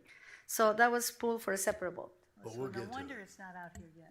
Well, it's upstairs, but that will be pulled for individual item. And I would like to make comments about 3 items. The number 1 is the interlocal agreement with Texas AgriLife continues to be something that I believe is more than ever needed in our communities, and I'm proud to be a part of that. So I will be supporting this item as well. I'm glad it's on the agenda. Court Order 10, I am very happy, colleagues. I mean, we just talked about this morning about affordable housing and how important it is. Well, this item includes 53 homes that not only will be in East Dallas in District 1 on Commissioner's Daniel around the new East Dallas Government Center, but also will be expanding workforce, when it comes to supporting redevelopment, established neighborhoods and economic vitality in that area. So thank you, administration. Thank you, Mr. Bazan. And of course, this is something that is online with the 2,000 new homes, affordable housing that Dallas County has envisioned for 2030. So that's item 10. And last but not least, item 26, which is the DAR Pass program with Human Resources. I ask how this program is doing, and it continues to be utilized for our employees and is paid directly to the employees that wants to come to work to, any of the Dallas County locations via DART. So with that, thank you, colleagues. Thank you, team, and look forward to vote on all these items. All right, sounds like we got. All right, anyone else? All those in favor signify by saying aye. Aye. Any opposed? That motion carries unanimously. Before we take up the next court order, I want to briefly touch on court order number 3, which has been pulled for 2 weeks by staff. The order was confusing, I think, to people. It was confusing to me. And I think the reasoning may be this. We're replacing the televisions with two pots of money. One pot of money is to remove old televisions. Another pot of money, which is within the Sheriff's Commissary Fund, is to buy the new improved televisions. Since the Commissary Fund is not necessarily briefed, for some reason we had a briefing here that just talked about taking away televisions. And my understanding is that is not the intent, and this will be done. It won't be like they're out, they don't have televisions for, a month or something. This is a simultaneous switch out. It is. Yeah. And so I know some people came for that. We still were happy to hear from you, but it was confusing, and that's what's happening. Chief Robinson wants to be able to lay it out. Again, I hate to tell you, those systems over there are basically 24/7 systems, and is that what the Texas Organizing Project I think is here that today? is why they're there, because if you look at the briefing, and I had the same thing, I went into Commissioner Price's office yesterday morning, I was like, what is this deal? And so he explained to me that he already had checked and heard that. And so that's the situation. So in 2 weeks, that order will come back, and it'll make clear that we're replacing very old with smart televisions with smart TVs. Yeah. That'll have better, choices for the people who listen to. Well, and clarity and all that stuff. That's basically. Do you want anyone to speak on it? Or? I tell you what, if you still want to speak, since it's been pulled, but we can hear from you now if anyone wants to speak, so you can get on your way, and then we'll hear from people whose items are not on the court agenda as posted at a later time. If you want to speak, though, will the bailiff please read the rules of decorum for our public speakers? All Commissioner Court attendees are hereby advised that this meeting is conducted in accordance with the provisions of the Dallas County Code, Section 74-71. Visitors and registered speakers are to preserve order and decorum at all times. Personal, impertinent, profane, or slanderous remarks and boisterous conduct are not appropriate and will not be allowed at any time during this public meeting. And in all applause is to be kept brief and observant of time constraint. Disruptive visitors and the registered speakers may be removed and are subject to the penalties provided in the State of Texas Penal Code, Sections 38.13, 42.01, and 42.05. Registered individual speakers are limited to a maximum of 3 minutes, and the maximum discussion on any one topic is limited to 30 minutes. Thank you. Thank y'all for coming, and we'll first hear from Ms. Pearline Harper. Hello and good morning. Oh, and please tell us your address. That's part of our rules. Okay. Say your name and address. Okay. My name is Pearline Harper. My address is 3643 Morris Street, Dallas, Texas, 75212. Okay. Good morning, County Judge. Let me stop. You're good. Judge Jenkins and Commissioners. I'm a member of the Texas Organizing Project and a longtime West Dallas resident. It is a pleasure to be here. As an engaged community member who cares about justice and legal reform, what brings me out today is my concern with the Odyssey case manager system. A Dallas Morning News editor board piece last month revealed. Now the county has failed to report his criminal district court data since May of 2023. This is concerning, Judge and Commissioner. When you combine this with too many failing jail standards, audits, and recent reports that our county jails is near max capacity, it shows how deep this issue is. We understand there's not one quick fix to these problems, but top urges you to find effective and human solution to the case that can be implemented soon. Dallas County families and continues on the government body, our judges and county employees, to make sure we have an efficiency local criminal justice system that fairly serves everybody, no matter your age, race, gender, or zip code. We need that transparency, and let it be done. Thank you for your time, and thank you for your services. Thank you. Thank you for being here. Thank you for your words. Thank you for being here. All right, and we have one more speaker on this, I think, and that's Mr. Larry Smith. Thank you. Smith. Hi there, Judge Jenkins and the commissioners. My name is Larry Smith. I live at 823 Muncie, Dallas, Texas, 75212. I'm a member of the Texas Organizing Project. Software glitches or not, it's clear the county needs to reevaluate the Odyssey case management system. This reported failure of not submitting criminal district court data since May of 2023 is unacceptable. It's a sure sign that the county needs to look at doing things differently. While COVID brought with it unique challenges and strained our county justice system, we are no longer in a pandemic, folks.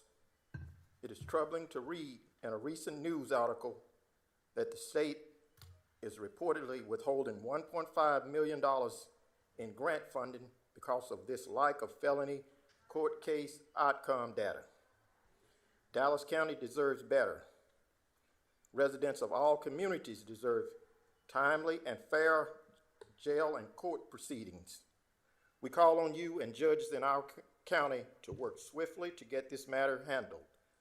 The well-being of thousands of community members is at stake. Thanks for all you do. We appreciate your service to our county. Thank you. Thank you. Thank you all for being here. Right. Thank you very much. Thank you. Thanks for all your work. So thank you very, very much. And our first item to vote on today from pulled is 7. So move. Second. And colleagues, I pulled this item because, as you all know, Bill Middleton is a legend in the community. He was also Dallas County Treasurer. And in the court order, there's a mistake on the years that he served as Dallas County Treasurer. It says 1981 to 1999, and it should read 1977 to 2002. He also donated this Eagle Award to Dallas County for a permanent display. He gave it to me, and Commissioner Sarman was kind enough to accept the eagle to be displayed on the 7th floor of this building. He wanted us to know that this award was something that Dallas County won nationally for achieving one of the highest employee participation rates among large counties in the United States of America. So with that, I pulled this item only to correct those dates. Right. And to thank Mr. Bill Melton. I mean, I know that Commissioner Daniels wanted to make some comments as well about it. Yes, Mr. Melton, we proudly take the award. It will stay with Dallas County as you wish. And that's it. Thank you all, colleagues. Yeah, I just had a question. I understood that it was going to be displayed out here. Yes, Commissioner, and we've been trying to find the same display that we have right here in front of the Commissioner's Court. Okay. At this point, we haven't got it yet, so it's been on the 7th floor display. But it's been ordered. It's going to work. It's a and beautiful honestly, piece. It is a And one of a kind. That's piece of why art. it would seem to be so that everybody could enjoy It's it. called the down there. Biz Eagle Award from Saving Bonds Campaign Recognition. So. And it represents that at that year on the bonds, Dallas County was #1 out of all bond issuances in the country for savings bonds. So great, Correct. Great job on his part. A national recognition. So, yeah. Thank you, colleagues, and I think we have a motion and a second. All- Thank you, Mr. Melton. All those in favor signify by saying aye. Aye. Any opposed? Motion carries unanimously. See it on here. Unanimously. One abstention on that. Oh, abstention. Okay, sorry. Yeah, So there was- Commissioner Daniels. Commissioner Daniel abstained on that one. Okay. And next we have 25. 25. It was pulled on me, by me, it's an exemption. Okay, is there a 25. motion? I move. There's a second? Second. All those in favor signify by saying aye. Aye. Any opposed? Motion No. Motion carries 4-1. Next, we have court order number 39. 35, or was that not pulled? 39 was the one that was pulled, and it's the food bank. Yeah, and So- we pretty much said everything there needs to be said about Right, that. I was so- just pulling it so we could chat Commissioner, about it some more. You want a motion? Yeah, I move. I second. There we go. All right, all those, and I want to thank the members of the Commissioners Court and all the staff that worked very, very hard to get things going in a short time for our hungry SNAP recipients. I think they just wanted to vote. Chat on it. about it, and talk about it some more, but we already did, so I don't need to redo it. All those in favor signify by saying aye. Aye. Aye. Any opposed? Motion. Must be election time. Motion No, carries you unanimously. know, Speaking Judge- of, I would like to take a moment to ask Commissioner Price, though, about something, and I should have done it earlier. Commissioner Price has put a lot of effort and road and bridge monies into the inland port. The inland port, of course, represents a tremendous opportunity for living wage jobs, not just in the logistics where it started, but now in manufacturing and innovation, the sort of jobs that can be transformative, not just on the employee, but on their whole family. So one of the things that we passed today is our Economic and Community Development Partnership Agreement with the Inland Port and the local government corporation on that. We've not done that yet, Judge. It got pulled to legal. She pulled it. Yeah, pulled it for closed session. For closed session? Yeah. All right, well, Yeah. never, Rosanna Dana, y'all. Never mind. Rosanna Dana on that one, never mind. Okay, what's next? That's it. All right. You never said that, so we didn't know how you were talking. Okay, so we'll take that up in close, come back and vote on it, hopefully. Let's see, we've still got a couple of public speakers. We've already read the rules. Our first is Dolores Phillips. And come on up, Dolores.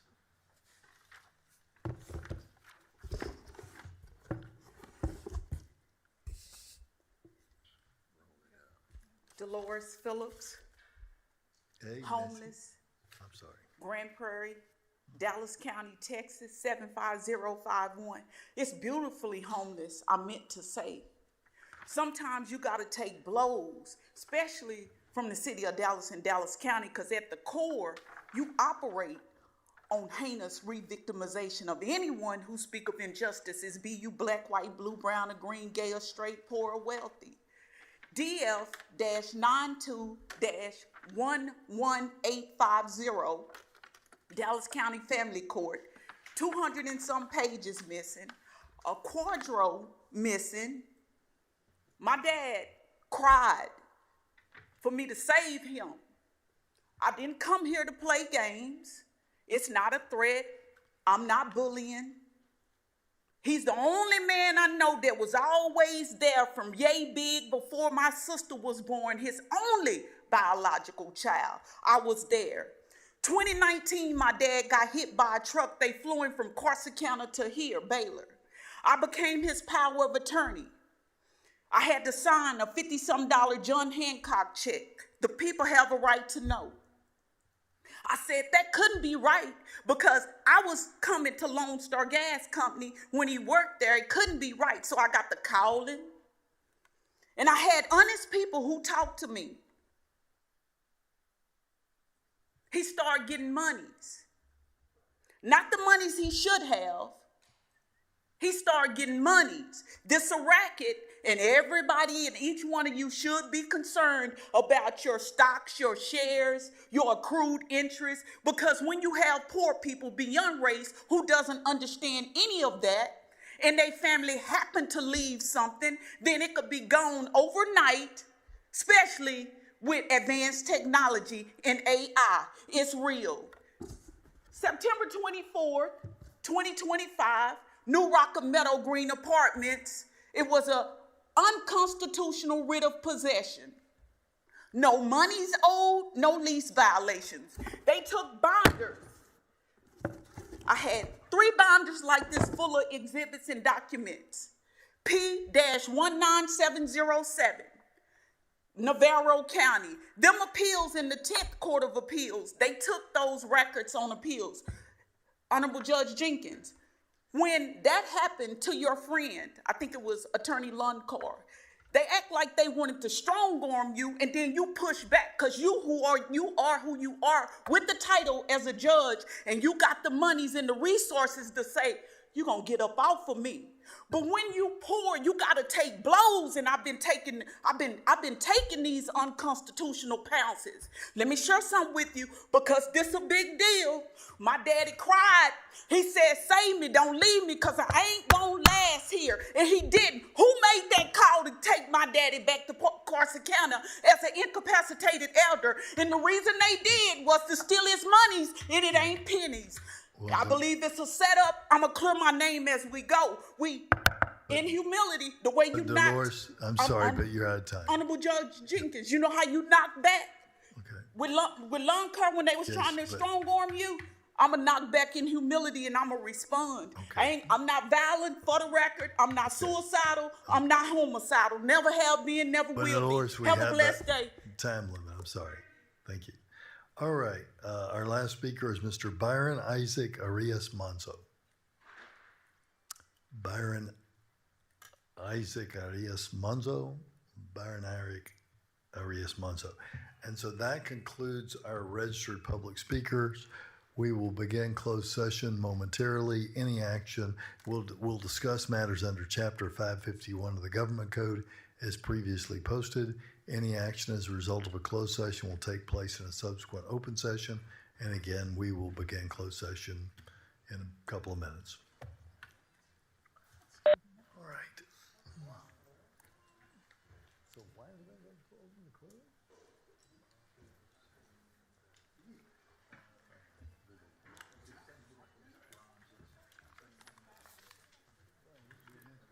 So? We're going to do it. Hey, that's right.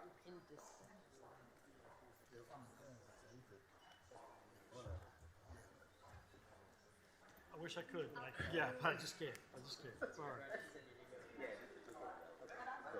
Yeah, better. Remember, she had the same concern about that sprawl. Yeah, I remember. Yeah, it's the same thing. It's the same. Identical. All right. It's identical. My staff is putting those grades.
THERESA Daniel.